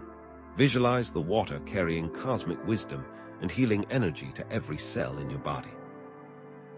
Feel the water revitalizing you, cleansing you, and connecting you to the source. Each sip is a conscious act of communion with the universe. But here's what most people miss. The intention is more important than the water itself. Approaching these practices with reverence, humility, and a deep sense of gratitude for the water element is essential. Cultivate a mindset of openness, curiosity, and trust in the process. Be present with the water. Listen to what the water has to say. The shocking truth is that the water may talk back. Some believe that water can be used to access past life memories, connect with spirit guides, and even explore other dimensions of reality. While this may sound far-fetched, consider the potential implications. What if water could act as a key to unlock these hidden realms? What if we could use water to journey through time, to communicate with beings beyond our physical world, to gain access to infinite knowledge and wisdom? While attempting such, remember discernment and responsible exploration. Practice grounding techniques often, but that's just the beginning. We've seen how water can serve as a bridge to cosmic consciousness, offering access to infinite knowledge, wisdom, and healing energies. We've explored various techniques for connecting with universal consciousness. What is our ultimate destiny as conscious beings, and how can water guide us on this journey of evolution and transformation? What if water was a key to unlocking our full human potential? What if we are supposed to evolve with water? In the next section, we'll explore how water can unlock our potential, leaving you to wonder. What if our interaction with water was the key to unlocking our potential? What if we are supposed to evolve with water? But that's just a drop in the bucket, isn't it? What if unlocking our full human potential wasn't about some complex, unattainable process, but about something as simple and accessible as water? What if the limitations you perceive are merely self-imposed, and water is the key to shattering those illusions? Consider this. If the brain is largely water, what untapped potential lies dormant within, waiting to be activated? Can we truly charge our brains with intention simply through the water we consume and interact with? What if the water element, so fundamental to life, has been a missing component in our understanding of human potential all along? We meticulously analyze everything else, but what if the very substance we are made of holds the key? Could it be that the answer has been right in front of us, or rather, inside of us all along? The possibility exists that by consciously working with water, we can unlock greater health, vitality, creativity, and wisdom. But here's the thing. It's not just about gulping down 8 glasses a day. It's about the relationship you cultivate with water. How can we work with the water that comprises a significant portion of both the earth and our bodies, recognizing their interconnectedness? Are we truly harnessing its power, or are we merely existing alongside it, oblivious to its potential? Could the answer be as simple as shifting our perception and intention? The scientific basis for water's role in supporting human health and well-being is undeniable. Consider the vital role water plays in cellular function, nutrient transport, and detoxification. Studies show that even mild dehydration can impair cognitive function, reduce physical performance, and increase stress levels. But it's more than just quantity. The quality of water also matters. Are you drinking water that is truly hydrating and nourishing your cells? Or are you consuming water laden with chemicals, toxins, and negative energetic imprints? For example, research has shown that properly filtered and structured water can enhance cellular hydration and improve overall health. But what about the energetic properties of water? What about its ability to hold and transmit information? Here's where it gets interesting. Ancient spiritual traditions have long revered water as a sacred element with the power to heal, purify, and transform. From Shinto water purification rituals to Ayurvedic water practices to the sacred springs of Celtic traditions, water has been used for centuries to cleanse the body, mind, and spirit. But why? What did these ancient cultures understand about water that we seem to have forgotten? The truth is they likely understood the importance of intention. Consider the real-life examples of individuals who have experienced profound personal transformations through conscious engagement with water. Athletes who use visualization techniques while hydrating to enhance performance, artists who find inspiration through water-based meditation, healers who channel energy through water to promote healing, and spiritual leaders who use water ceremonies to connect with the divine. These are not isolated incidents. They are testaments to the power of water to amplify intention and facilitate transformation. But here's what most people miss. The water is a vessel for intention. What are studies showing us about water? Studies show a correlation between water consumption and the ability to handle mental distress. The shocking truth is that dehydration exacerbates mental disorders, while proper hydration can alleviate symptoms. This is why proper hydration is essential for optimal mental performance. It is an issue that could be solved by properly integrating water into one's daily life, but many people miss this. Is there something bigger at play? So, how can you use water to enhance different aspects of your human potential? Let's start with physical health. Drinking charged water, water that has been infused with positive intentions, is a great start. This can be as simple as holding a glass of water and speaking affirmations of health and vitality. Taking purifying baths with Epsom salts, essential oils, and crystals can also help to detoxify the body and release negative energy. Engaging in water-based exercises like swimming or hydrotherapy can further promote physical well-being and flexibility. For example, specific bathing and hydration strategies can significantly promote detoxification.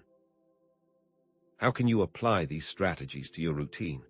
For mental clarity, water can be a powerful tool for meditation, visualization, and mindfulness practices.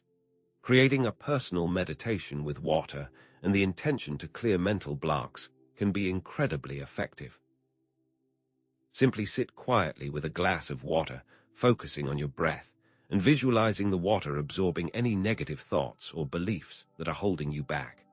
Allow the water to become a mirror, reflecting your true potential back to you. Improving focus and enhancing intuition is about more than just drinking water, though. It is about building a relationship with water. When it comes to emotional well-being, expressing gratitude to water can be a transformative practice. Before drinking water, take a moment to thank it for its life-giving properties.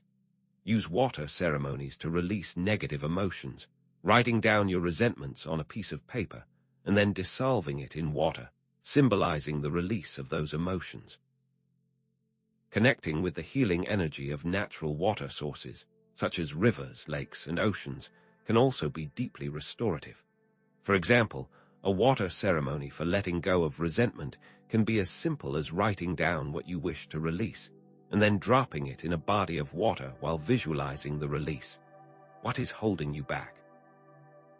And for spiritual growth, water can serve as a tool for connecting with cosmic consciousness, accessing past life memories, and exploring other dimensions of reality.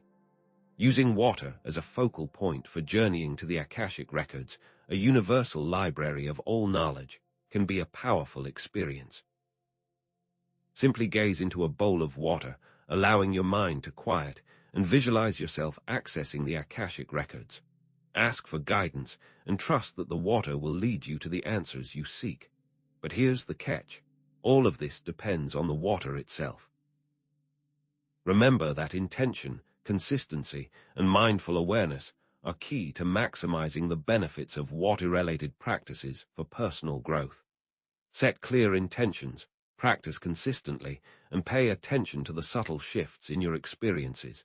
But the real question is, what aspects of water may be affecting your ability to connect? EMFs, chemical additives, and even the energetic imprints of negative emotions can all interfere with water's ability to serve as a conduit for healing and transformation. Metals in water, for instance, can be particularly harmful, disrupting the body's natural electromagnetic field and hindering cellular function. This is why filtering your water and charging it with positive intentions is so crucial. How can you ensure that you are consuming water that is truly supporting your well-being? But we're just scratching the surface. So, we've seen how water can serve as a catalyst for unlocking our full human potential, enhancing our physical, mental, emotional, and spiritual capacities. We've explored various techniques for using water to promote health, clarity, and transformation. The next question is, what is the role of water in creating a more sustainable and harmonious future for all? Can water help solve the Earth's problems? Are we truly stewards of this element, responsible for protecting its purity and ensuring its availability for future generations? What if respecting water was the key to solving all of our earthly issues? Can you participate in this global healing? The answer may be more profound than you imagine.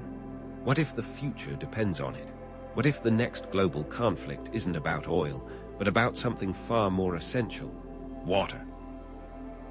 What if the shimmering surface of our lakes and rivers hides a deeper truth about our shared responsibility? Is water merely a resource to be exploited or a sacred trust we must protect? Think about it. We often treat water as an endless commodity, something we can take for granted, turn on and off at will. But what if this perception is dangerously flawed?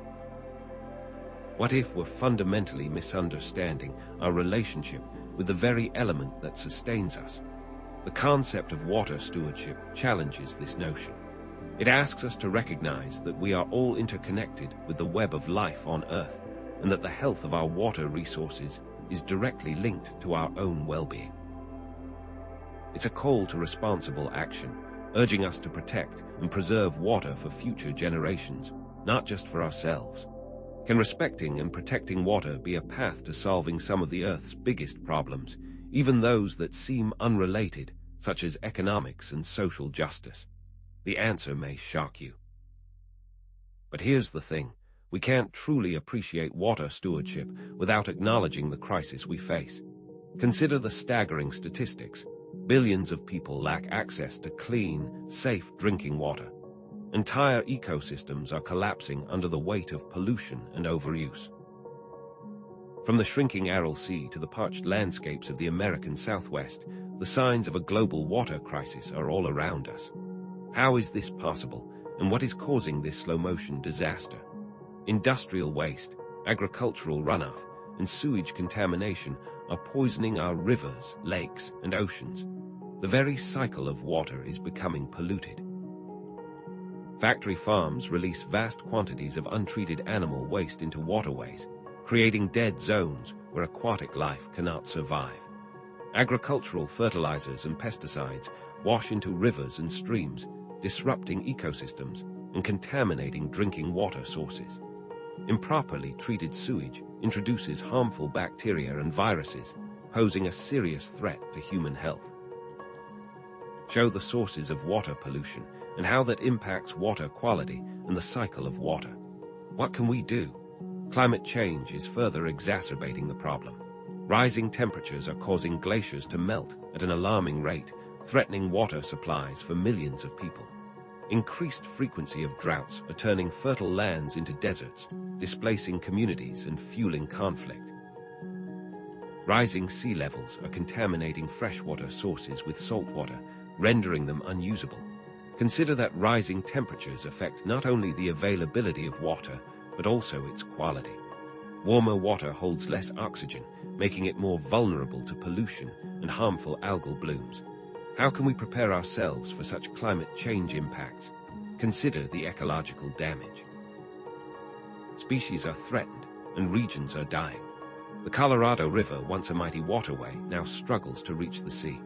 The Great Barrier Reef, a vibrant underwater ecosystem, is bleaching and dying due to warming waters.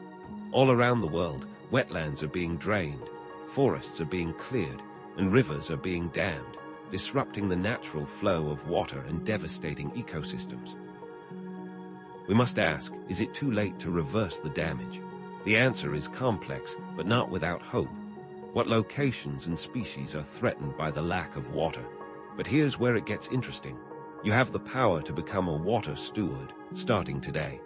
There are concrete steps you can take to make a difference, both in your own life and in your community. It's not about grand gestures, it's about conscious choices and consistent actions. Remember that every drop counts, and every action, no matter how small, can have a ripple effect. The power to change this starts at home. Conserving water at home is a great first step. Fix those leaky faucets, install water-efficient appliances, and be mindful of your water consumption in daily activities. Did you know that a running toilet can waste up to 200 gallons of water per day? Or that a low-flow showerhead can save you thousands of gallons per year? Share specific water-saving tips for the kitchen, bathroom, and garden, and encourage viewers to take action. Remember that it's not just about saving money, it's about preserving a precious resource. Supporting sustainable agriculture is another crucial step. Choose organic produce, support local farmers who prioritize water conservation, and reduce your meat consumption. Conventional agriculture is a major consumer of water, and it often relies on harmful pesticides and fertilizers that pollute waterways. Buying local, organic produce not only reduces your environmental footprint, but it also supports farmers who are committed to sustainable practices. Encourage viewers to buy local, organic produce and to support farmers who prioritize water conservation. How can that make a difference? Advocating for policies that protect water resources is a way to make your voice heard. Contact your local officials, support organizations working on water issues, and demand that our leaders prioritize water conservation and pollution control. We must hold them accountable for protecting this vital resource. Provide resources for contacting local officials and supporting organizations working on water issues. What is one action you can take today? Educating others about the importance of water stewardship is a way to amplify your impact. Share information on social media, host community events, and volunteer with water-related organizations. The more people who understand the importance of water stewardship, the more likely we are to create a sustainable future for all. Suggest sharing information on social media, hosting community events, or volunteering with water-related organizations. Can you imagine if all the viewers of this video took a small action every day? The real change happens when people work together. Highlight success, stories of communities that have successfully addressed water challenges through collaborative efforts. Consider the Kissimmee River Restoration Project in Florida, where a degraded waterway was brought back to life through a collaborative effort involving government agencies, environmental groups, and local communities. Think of the possibilities. What change can you imagine for your community? Even personal changes, such as reducing plastic waste, decreasing meat consumption, and advocating for community gardens can have a huge effect. Plastic waste ends up in our oceans, harming marine life and polluting our water sources. Decreasing meat consumption reduces the demand for water-intensive agriculture. Community gardens promote local food production and reduce the need for transportation, saving water and energy. What impact would one less pound of trash have on water runoff and pollution? The ripple effects are vast. So, we've explored the challenges facing our water resources and the steps we can take to become water stewards. We've seen that water stewardship is not just an environmental issue, it's a social, economic, and spiritual issue as well. But that's just the beginning. Now that we have explored the problem, there is a question to be asked. How can we ensure that all people have access to clean, safe, and affordable water? And what role does water play in creating a more just and equitable world? Suggest that the future has hope if we act now and become aware of the real water issues. What if the next big conflicts are centered around water? What can we do to prevent this? That is what we'll explore next. Is water a privilege, or is it a birthright? What if the struggles for clean, safe water are not isolated incidents, but symptoms of a deeper social injustice? Who decides who gets access to this essential resource, and what happens when those decisions are driven by profit, not people? Think about it. We often hear about water scarcity as a natural phenomenon, an inevitable consequence of drought or climate change. But what if the real crisis is not a lack of water, but a lack of justice? What if the denial of water is a tool of oppression, used to marginalize and disempower vulnerable communities? The truth is, access to clean, safe, and affordable water is not just a matter of convenience. It's fundamental to human dignity, health, and well-being. Denying this right is a form of social injustice, perpetuating cycles of poverty, disease, and inequality. Could water be a means of leveling out disparities, the common denominator for justice? What if control of water is nothing more than a hidden form of power? But here's the thing, the struggles for water rights are not new. They stretch back centuries, woven into the fabric of human history. Consider the indigenous communities around the world who have fought for generations to protect their ancestral waters from exploitation and pollution. Think of the Flint water crisis, a stark reminder of how systemic racism and neglect can lead to the denial of basic human rights. Or consider the privatization of water systems in developing countries, where corporations profit from a resource that should be available to all. These are not isolated incidents. They are part of a larger pattern of injustice that demands our attention. What cases stand out as an example of privatization gone wrong? The legal and ethical frameworks for water rights are complex and often contradictory. International treaties recognize the right to water, but they are often weakly enforced. National laws vary widely, with some countries prioritizing corporate interests over the needs of their citizens. Indigenous water rights traditions, based on centuries of sustainable water management, are often ignored or undermined. What are the existing international and local water rights frameworks that protect the environment and the people? How do current legal and ethical guidelines stand up against ecological damage?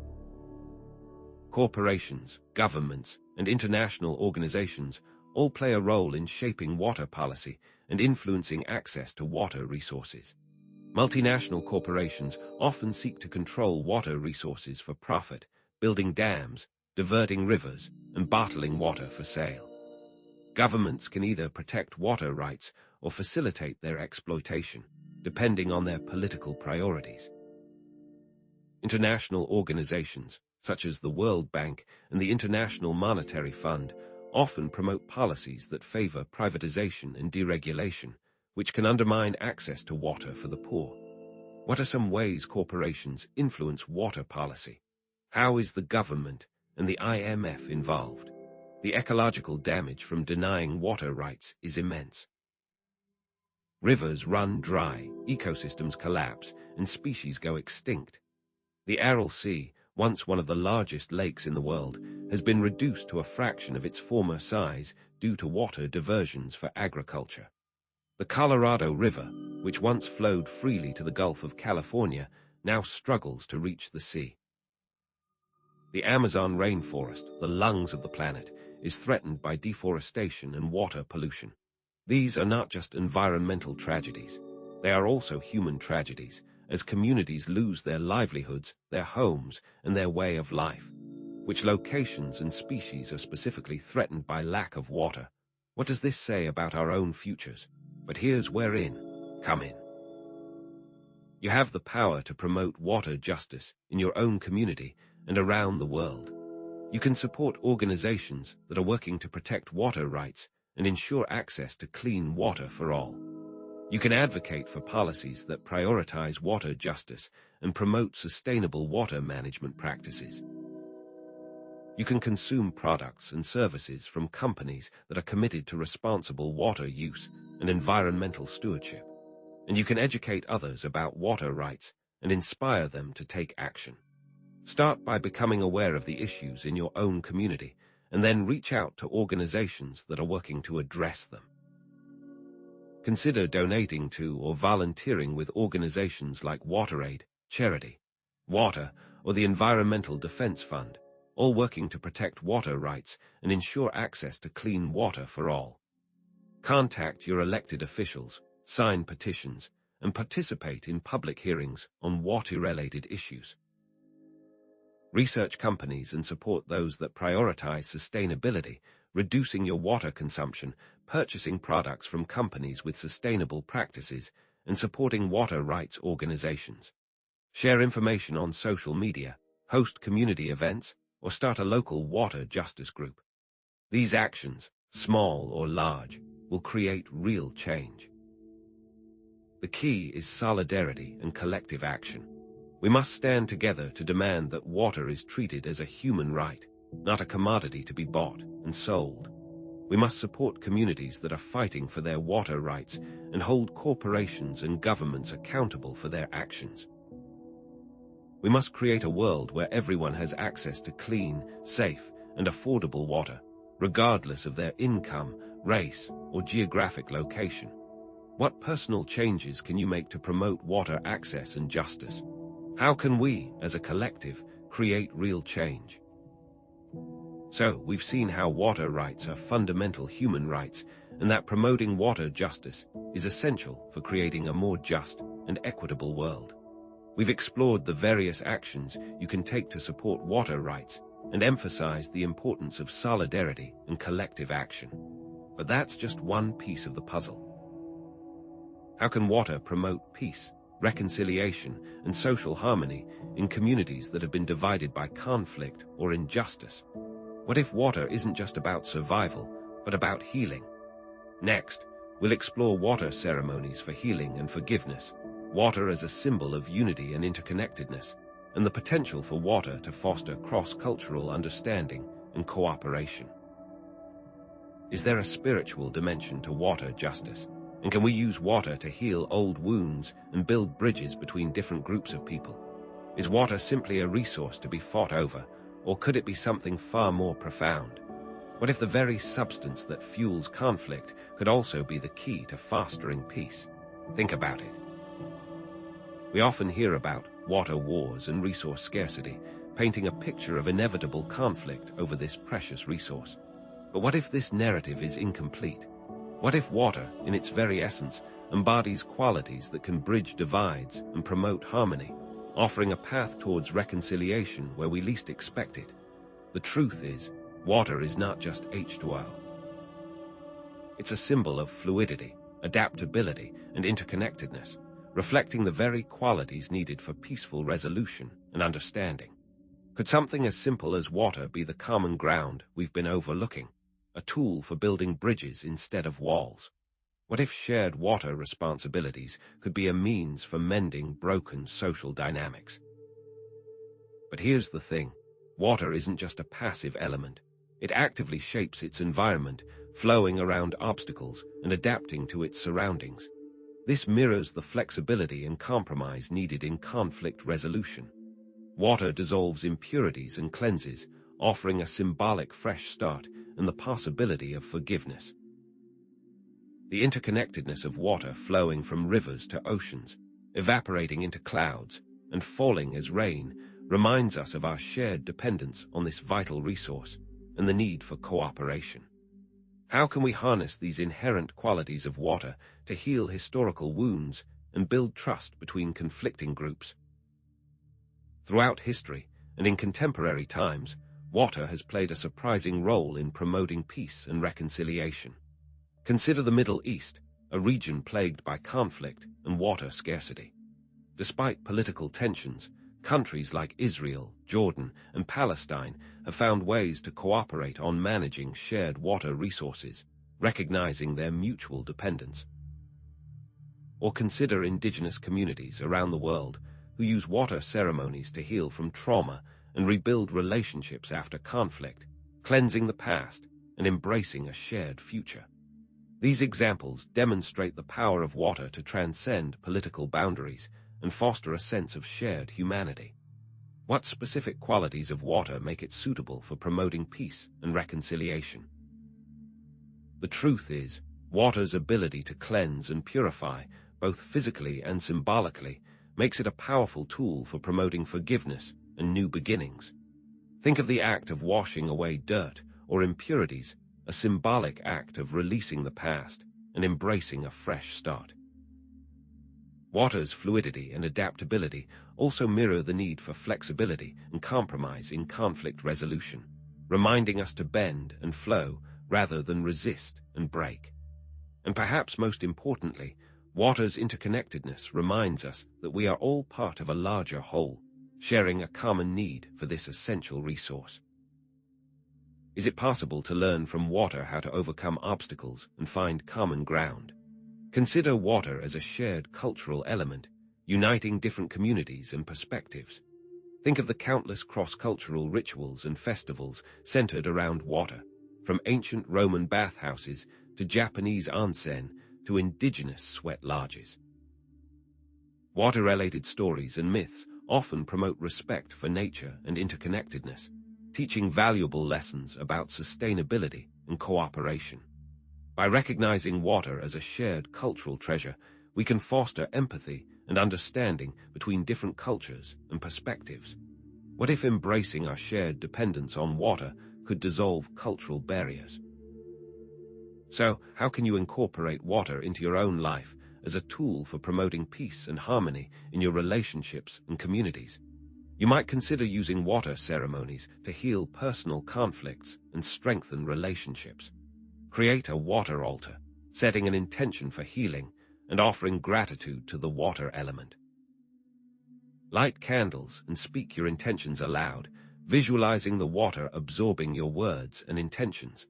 Or you could participate in community water cleanups or restoration projects, building bridges and fostering cooperation with your neighbors. By supporting organizations that are working to promote water justice and ensure equitable access to water for all, you can make a tangible difference in the world. Could simply changing your relationship to water change the world? The key is intention, empathy, and active listening. Approach these practices with a genuine desire for healing and reconciliation, and a willingness to listen to and understand different perspectives. As we discussed earlier, if you believe your water is polluted or unsafe, it can be challenging to use it effectively in healing rituals. Start by purifying the water using a filter or other method, and then imbue it with positive intentions. Remember that your own beliefs and attitudes can profoundly influence the outcome. What happens when our access to clean water is affected? But that's just the beginning. We've seen how water can be a powerful tool for peacemaking and reconciliation, promoting healing, empathy, and understanding in divided communities. We've explored ways you can incorporate water into your life as a catalyst for positive change, and emphasized the importance of intention, empathy, and active listening. But what is the ultimate potential for water to contribute to personal and planetary healing, and how can we unlock its full transformative power? Could water be the key to reversing the effects of climate change or cleaning up polluted ecosystems. Next, we'll delve into advanced water technologies, the potential for water to heal environmental damage, and the role of water in creating a more sustainable and harmonious future for all. What if we've only scratched the surface of water's true potential? We've explored how water, in its natural state, can foster peace and understanding, acting as a bridge between divided communities. But what if water's potential extends far beyond conflict resolution? What if we could harness its very essence to actively heal our bodies and restore our planet? Think about it. We often consider water a passive element, something to be purified and consumed. But what if water is actually an active participant in the healing process, a dynamic force capable of restoring balance and vitality? What if specific manipulations of water through cutting-edge technologies can amplify its natural healing properties, unlocking its potential to address a wide range of ailments? Could we be on the verge of a revolution in healthcare and environmental restoration, all thanks to the hidden power of water? But here's the thing. Water's ability to support life is undeniable. From the smallest cell to the largest ecosystem, water is essential for survival. But what if we could enhance this natural ability, programming water to actively combat disease, promote regeneration, and even target specific health issues or environmental pollutants? What if we've only scratched the surface of water's true potential? The truth is, breakthrough water technologies are already emerging, harnessing water's intrinsic healing power in ways previously thought impossible. Consider hydrogen-rich water, where the addition of molecular hydrogen acts as a potent antioxidant, reducing oxidative stress and inflammation throughout the body. What are the mechanisms of action that allow this process to happen? Studies suggest that hydrogen-rich water can be beneficial for various conditions, including metabolic syndrome and neurodegenerative diseases. How does it compare to normal water, and what makes it so unique? Ozonated water is another fascinating example. Ozone, O3, can be used to disinfect water and promote healing through its powerful antimicrobial and oxygenating properties. Think of it like this. Ozone infuses the water with an extra oxygen atom, creating a highly reactive molecule that can neutralize pathogens and stimulate tissue regeneration. This is why ozonated water is increasingly used in wound care and dental treatments. What is the chemical process that allows this to happen? Is it safe for human consumption, and what are the potential risks and benefits? Then there's electrolyzed reduced water, ERW, created through electrolysis to possess potent antioxidant and anti-inflammatory properties. Electrolysis separates water into acidic and alkaline components, creating water with an abundance of electrons, which can neutralize free radicals and reduce inflammation. ERW is being studied for its potential benefits for gut health and immune function. What are the different types of electrodes used in this process, and how do they affect the water's properties? How is it different from something like alkaline water? Structured water devices represent yet another frontier. These technologies, including vortexers, magnetic devices, and far-infrared emitters, aim to restructure water molecules into more organized, coherent forms. Proponents of structured water claim that it can enhance cellular hydration, nutrient absorption, and waste removal. While the scientific evidence is still debated, anecdotal reports suggest that structured water can lead to improved energy levels and overall well-being. Do they really work? Is there solid supporting evidence, or is it mostly anecdotal? The key is, scientific research and rigorous testing are crucial to validating the effectiveness and safety of these advanced water technologies. Randomized controlled trials and double-blind studies are essential for assessing the true potential of these technologies and ensuring they are used responsibly. We must approach these innovations with both excitement and discernment, carefully evaluating the evidence before drawing conclusions. This is where we must make certain that what we are doing is safe. Imagine using these advanced water technologies to address specific ailments.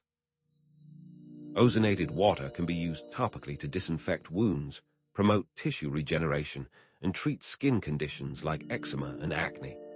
Can this be done at home, and what are the precautions to take? Hydrogen-rich water can reduce oxidative stress, improve muscle recovery, and boost energy levels in athletes, potentially enhancing athletic performance and recovery. When should it be consumed, and what is the optimal dosage for maximizing its benefits? Electrolyzed reduced water can balance gut bacteria, reduce inflammation, and strengthen the immune system, supporting gut health and immunity.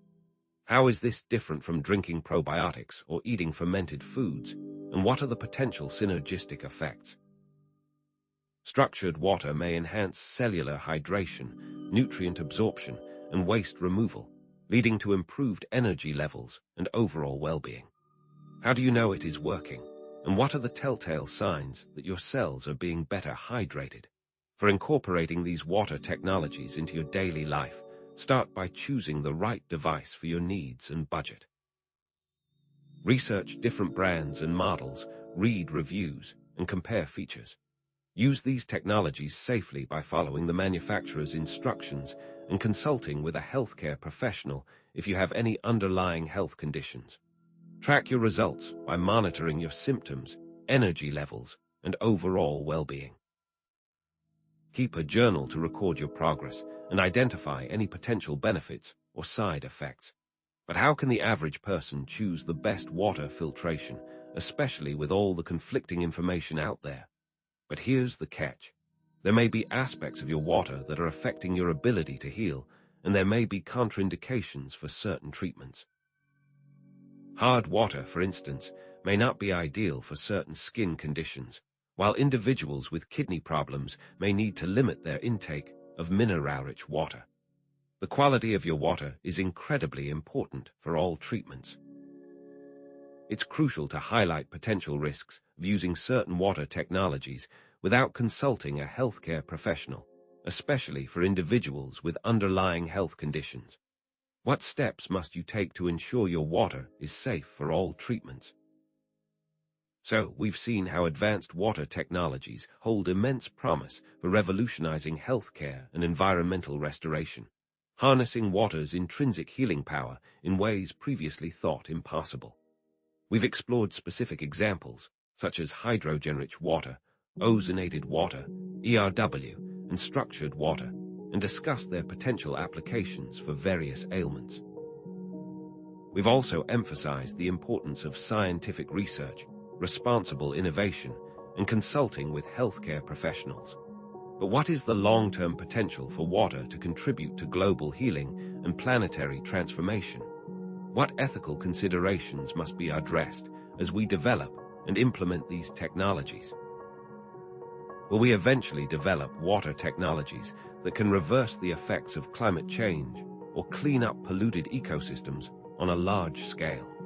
And what safeguards must be put in place to ensure that these technologies are used responsibly and ethically?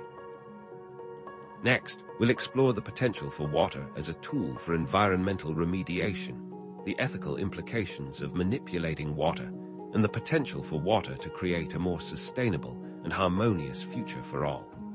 Is there a point where we are misusing water, or have we only begun to tap into water's potential?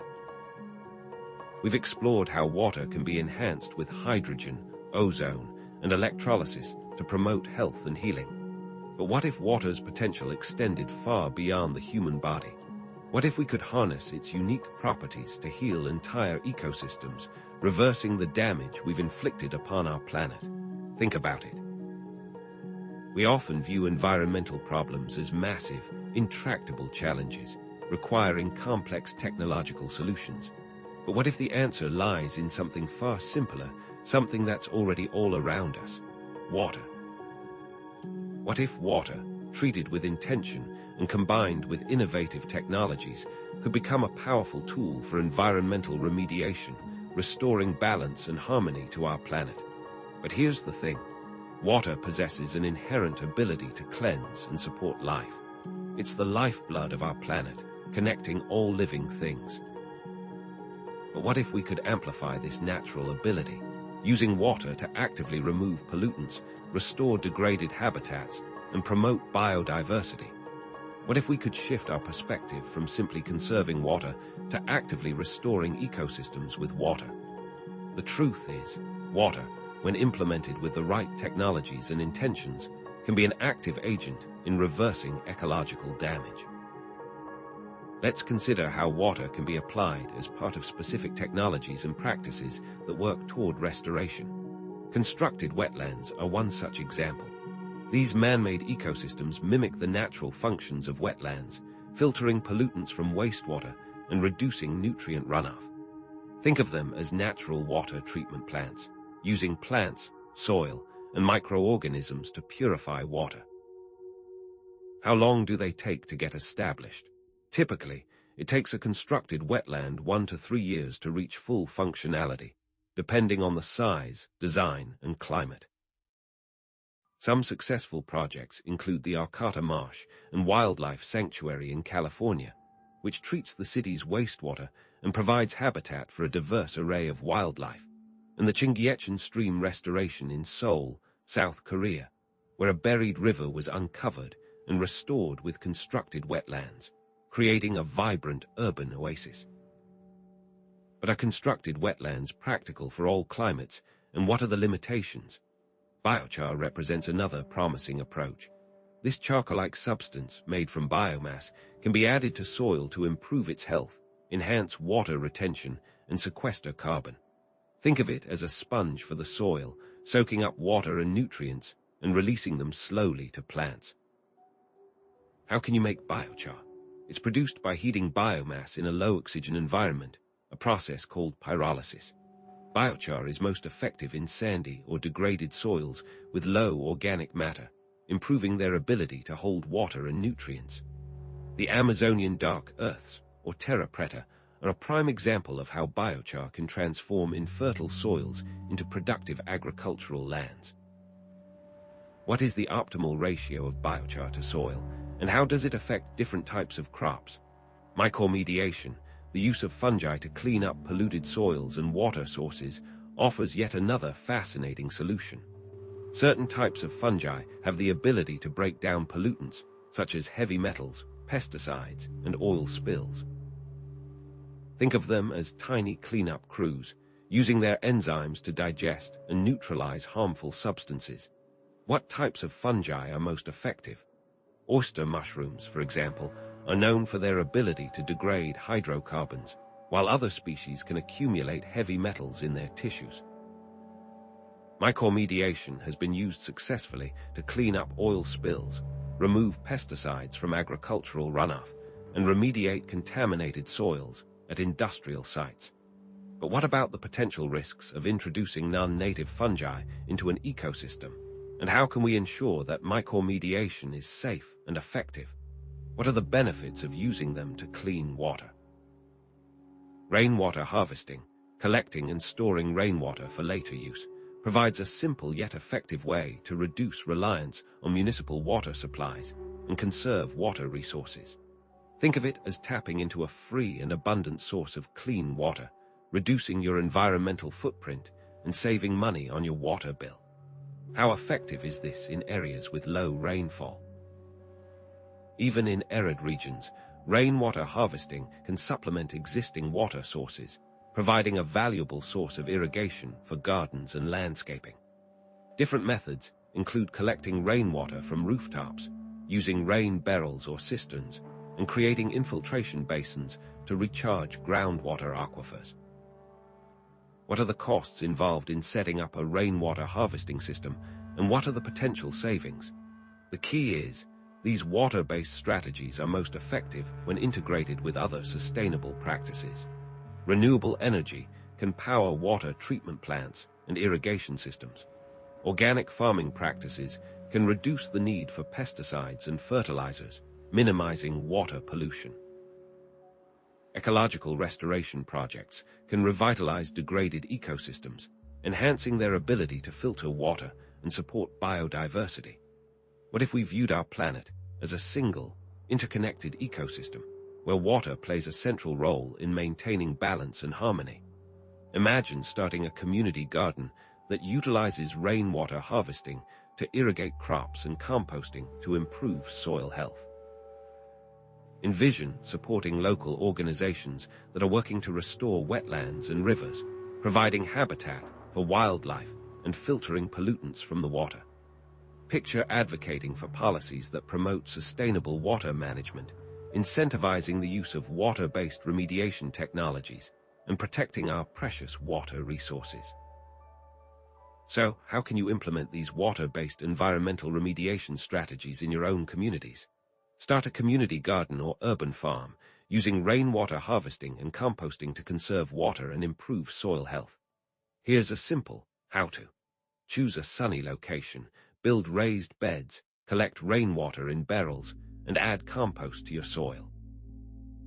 Support local organizations that are working to restore wetlands, rivers, and other aquatic ecosystems by donating time or money. You can find links to reputable environmental organizations online. Advocate for policies that promote sustainable water management and incentivize the use of water-based remediation technologies by contacting elected officials or signing petitions. Educate others about the importance of water stewardship by creating an information campaign, hosting community events, or starting a local environmental group. The key is to start with small steps and gradually expand your efforts over time. Collaborate with neighbors, friends, and community leaders to create a collective impact. Share your knowledge and inspire others to take action. Remember, every drop counts. And if everyone started taking action on the local level, how might this ripple out to affect the entire world? Here's a checklist to get you started. Research local water laws and regulations. Identify local environmental organizations. Contact elected officials to advocate for sustainable water policies. Organize a community event to raise awareness about water stewardship. Share information about water conservation and remediation on social media. But here's the thing, while we are implementing all these changes, we have to be certain we aren't doing anything to harm the environment. What happens when well-intentioned methods have unintended side effects? What are the ethics of environmental change, and how can we ensure that everyone benefits? We've explored how water-based technologies offer powerful tools for environmental remediation, and how implementing these strategies in our communities can help create a more sustainable future. We've discussed constructed wetlands, biochar, mycormediation, and rainwater harvesting, and we've emphasized the importance of integrating these strategies with other sustainable practices. But what are the ethical considerations that must be addressed as we develop and implement these water-based technologies? And how can we ensure that they are used responsibly and equitably? Are there potential unintended consequences of manipulating water systems? How can we ensure that these technologies benefit all communities, not just the privileged few? Now, what if certain water remediation technologies had unforeseen side effects? Who should be involved in deciding how these technologies are used? Next, we will dive into the ethical considerations that must be addressed as we develop and implement these water-based technologies, and how we can ensure that they are used responsibly and equitably, and if the needs of all communities are being met. Is technological advancement always ethical progress when it comes to something as fundamental as water? What if our ability to manipulate water systems outpaces our ethical frameworks, leading to unintended consequences and unforeseen risks? Think about it. We often celebrate technological breakthroughs as signs of progress, assuming that they automatically lead to a better future. But what if larger-scale water manipulation, while potentially beneficial, carries inherent risks and responsibilities that must be carefully considered? What happens when we alter a force as fundamental as water? And how can we ensure that these changes benefit all of humanity, not just a privileged few? But here's the thing. Moving beyond simple intention, how might large infrastructure changes or new chemical processes permanently affect global water systems? Can we even anticipate all the second-order effects? Is it possible that our quest to control and manipulate water could lead to ecological imbalances, disruptions to natural water cycles, and the creation of unforeseen environmental problems. The truth is, as we gain the power to manipulate water systems on a grand scale, we must confront the ethical dilemmas that arise. What happens when technology outpaces our ethical frameworks? Can we ensure that water technologies benefit all of humanity, or will they exacerbate existing inequalities? Let's delve deeper into the potential unintended consequences of water manipulation technologies. Consider ecological imbalances. Altering water flow patterns, disrupting aquatic ecosystems, or introducing non-native species can have cascading effects on biodiversity and ecosystem health. For example, what if an algae bloom caused by remediation efforts to clean contaminated water destroyed a local species that was integral to the ecosystem? What are the long-term consequences of disrupting these delicate ecological relationships? Think about disruptions to natural water cycles. Dam construction, water diversion projects, and even cloud seeding can alter rainfall patterns, reduce groundwater recharge, and exacerbate droughts in some areas. Review the case studies of failed cloud seeding experiments that caused droughts in neighboring regions. What is the ethical responsibility of those who implement these technologies, and how can they be held accountable for any negative consequences? Here's where it gets interesting. Water manipulation technologies can also create unforeseen environmental problems. What about the potential for these technologies to create new forms of pollution or environmental hazards, such as the release of heavy metals from mining operations or the contamination of groundwater from fracking? Is there an ideal way to dispose of chemical waste produced from water filtration, and what are the potential risks of improper disposal? These are the questions we need to address before we push forward with these technologies. The key is, we must also explore the ethical issues surrounding unequal access to water technologies. What about the potential for a water divide between the privileged and the marginalized? What happens when only wealthy individuals or communities can afford access to clean water, while poorer populations continue to suffer from water scarcity and pollution? Think about the commodification of water. Should individuals profit off of something necessary for human life? What are the ethical implications of treating water as a commodity to be bought and sold, rather than a fundamental human right?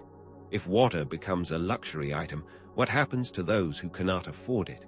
The key is ensuring equal access to water. Now, consider the potential for misuse of water technologies. Could water filtration be weaponized? What would that look like? What if water technologies were used to control water resources for political gain or to harm adversaries through water deprivation or contamination?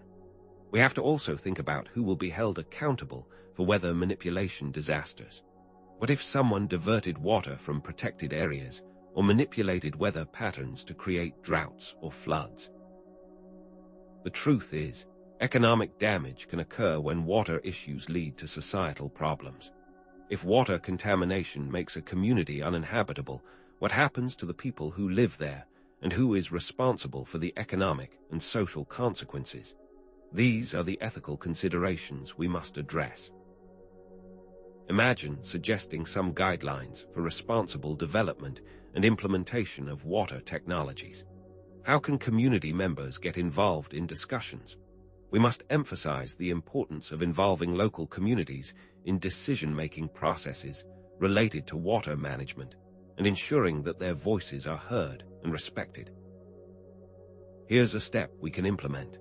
Advocate for conducting thorough environmental impact assessments before implementing any water technology to identify potential risks and mitigate negative consequences.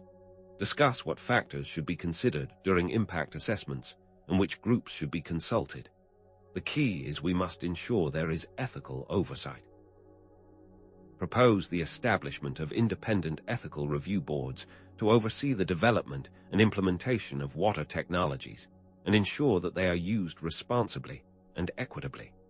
Review the composition of the ethics review boards and ensure that they represent a diverse range of perspectives and expertise. But here's the thing. We must advocate for policies that prioritize water justice. What would a water bill of rights look like? Support policies that promote access to clean water for all, regardless of income, race, or geographic location. Discuss the pros and cons of different policy options, such as subsidies, water pricing reforms, and community-based water management. The truth is, we must prevent the misuse of water technologies. Advocate for regulations that prohibit the weaponization of water resources or the use of water technologies for harmful environmental alterations. Discuss what viewers can do to get involved in local movements to change water laws. Contact elected officials, sign petitions, and participate in public hearings to advocate for policies that protect water resources and promote water justice. Imagine if you were to become an informed and engaged citizen. What key questions should viewers ask their elected officials? Encourage viewers to demand transparency and accountability from corporations, governments, and international organizations that are involved in water management. Hold decision-makers accountable and present different watchdog agencies that are working to ensure ethical practices in water management. What are the criteria for evaluating a good agency versus a bad one? The key is, here's a checklist to get you started. Research local water laws and regulations. Identify local environmental organizations. Contact elected officials to advocate for sustainable water policies. Organize a community event to raise awareness about water stewardship. Share information about water conservation and remediation on social media. So, we've explored the potential dangers and ethical considerations. Now that we've explored the ethical considerations, how can we create a truly sustainable and harmonious future where water is used to benefit all life on Earth? How can we ensure that our relationship with water is one of respect, reciprocity, and interconnectedness? Now that we've explored the potential dangers and ethical considerations, what is our ideal vision for the future of water management? Now, what if water could be a tool for promoting interconnectedness and creating a more sustainable and harmonious future for all? What if water could guide us towards a deeper understanding of our place within the cosmos? Next, we will explore these radically different possibilities if we embrace a more ethical and holistic approach to water. What if water could be more than just a resource to be managed, more than just a chemical compound? What if it was a living, breathing extension of ourselves, deeply intertwined with every facet of our existence and community? Is water merely a commodity, or is it a bridge to something far grander? Think about it. We often treat water as a separate entity, something to be controlled, manipulated, and consumed. But what if this perspective is fundamentally flawed? What if water is, in fact, an integral part of a vast, interconnected web of life, both within our own bodies and across the entire planet? Is water a boundary, or is it a bridge? Here's where it gets interesting. The truth is, water's unique properties make it an ideal medium for communication and exchange. Consider its ability to dissolve and transport substances, facilitating the flow of nutrients, waste products, and even information between different systems and organisms. The circulatory system, for example, is water-based for this very reason, acting as a river that carries life-sustaining elements throughout our bodies. But what about connections beyond the body? What if water's role in our bodies is also reflected on a global scale? Think about nerve impulse transmission. It relies heavily on water as a medium for conducting electrical signals. What if water within us acts as a complex network, transmitting signals that orchestrate bodily functions and connect individual cells? But here's the thing. Scientists have long understood water's role in maintaining homeostasis, regulating temperature, and facilitating chemical reactions. Now, scientists are beginning to understand water's role in ecosystems around the world. What if, by consciously working with water, we could experience a deeper sense of connection to ourselves, to others, and to the natural world? Can we use water to expand our sense of community and belonging? The truth is, there's scientific evidence for water's crucial role in communication and exchange within the human body. Consider how water acts as a solvent, transporting nutrients and waste products within the bloodstream. It's the lifeblood of our bodies, quite literally. Without water, cells cannot receive the nourishment they need to function, nor can they eliminate the toxins that would otherwise poison them. Scientific studies, readily available, detail these processes, confirming the vital role of water in sustaining life. What if the amount of water we drink isn't the only important factor, but also the quality of that water? Think about the water cycle and its role in distributing water across continents. Rivers and streams act as pathways, transporting nutrients and organisms between different ecosystems, fostering biodiversity and ecological balance. The oceans, a vast global network, connect all life on Earth. Underground aquifers, unseen but vital, connect distant waterways, ensuring the flow of water even in arid regions. What if these interconnected systems create a network of planetary awareness? Here's where it gets interesting. Water is a shared cultural element around the world, found in cross-cultural rituals and festivals. Water-related stories and myths promote respect for nature and interconnectedness. Water is far more than just something we drink. It's a symbol of life, purity, and renewal, deeply embedded in human cultures across the globe. The Ganges River in India is considered sacred, believed to cleanse sins and grant spiritual liberation. Countless cultures revere springs, wells, and other bodies of water as sacred sites. What if these shared cultural connections were not just coincidence, but rather a recognition of water's inherent power to connect us? What would happen if we adopted this reverence in our daily lives? But here's the thing. You can take practical steps to cultivate a deeper sense of connection to water and to promote interconnectedness in your own life. Practice mindful hydration, paying attention to the taste, texture, and source of your drinking water, and express gratitude for its life-giving properties. Before you take that first sip in the morning, pause for a moment and consider the journey that water has taken to reach you. Consider the rain that fell, the rivers that flowed, and the purification processes that made it safe to drink. Let gratitude be your first thought of the day. Imagine regularly spending time near natural bodies of water, such as lakes, rivers, or oceans, to connect with the element's energy and appreciate its beauty. Plan regular outings to local bodies of water. Pack a picnic, bring a book, or simply sit and observe the natural world around you. The simple act of being near water can be incredibly restorative. How can you work this into your life? Here's where it gets interesting. Participate in water-related community events, such as river cleanups, watershed restoration projects, or water festivals, to build relationships and promote cooperation. Find and volunteer in local initiatives. These events provide opportunities to connect with like-minded people who share your passion for protecting water resources. You can learn new skills, make new friends, and contribute to a cause that you care about. Even better, these activities connect you with members of your community. How can these activities create greater connectivity between neighbors? The key is to support organizations that are working to protect water resources and promote water justice around the world. But how do we know which charities are reputable? Consider organizations like Water.org, Charity, Water, and the Nature Conservancy, which have a proven track record of success in addressing water-related challenges. Research their missions, programs, and financial statements to ensure that they align with your values. But here's the thing. Educate others about the importance of water stewardship and inspiring them to take action. Share information on social media, host community events, or start a local water action group. Knowledge is power, and by sharing what you know, you can empower others to make a difference.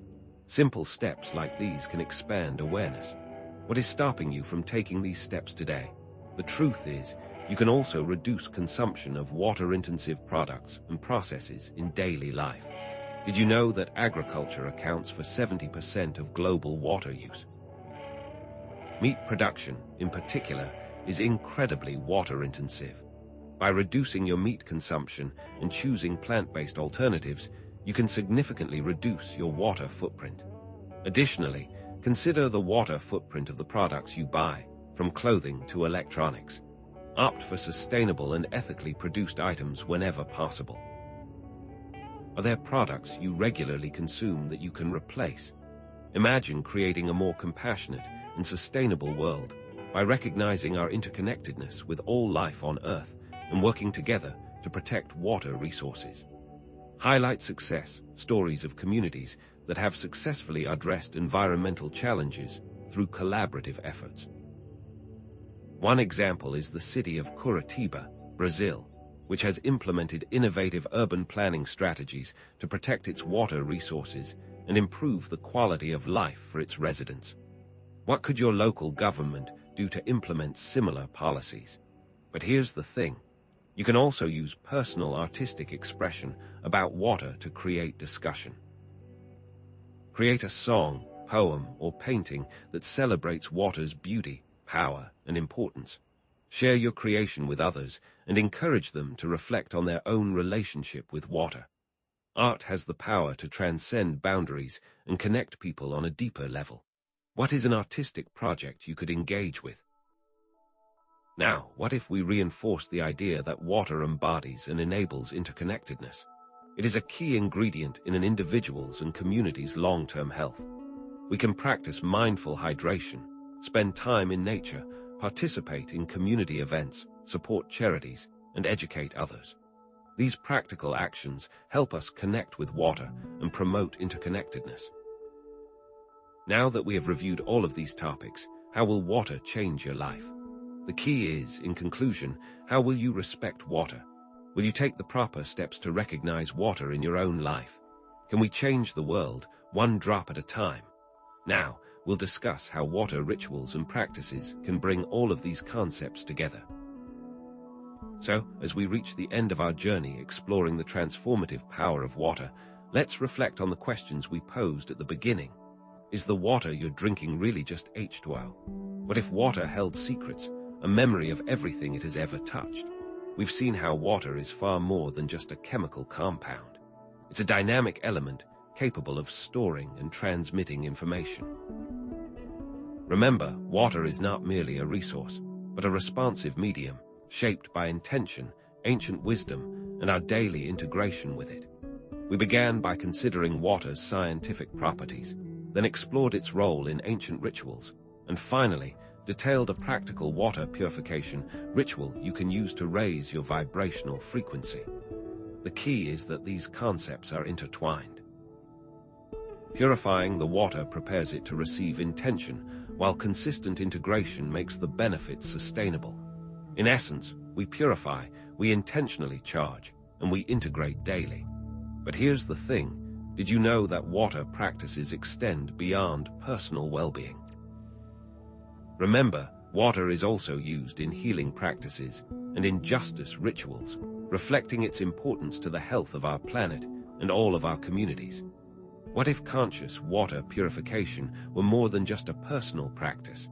What if it was connected to a universal principle that our thoughts and intentions have the power to shape our reality? Think about it. The water purification ritual is not just about cleansing water. It's a way to consciously connect with the water element and infuse it with positive energy.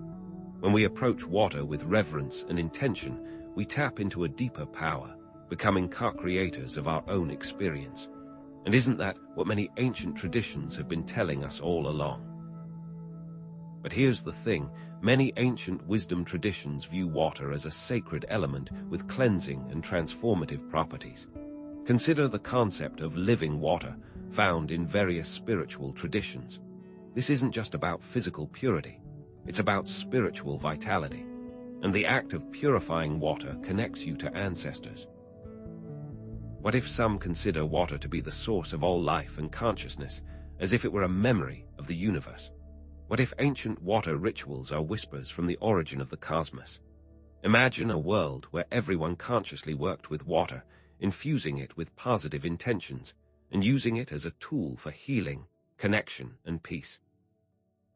It might sound like a utopian dream, but remember, even small actions, such as purifying your drinking water, can have a ripple effect.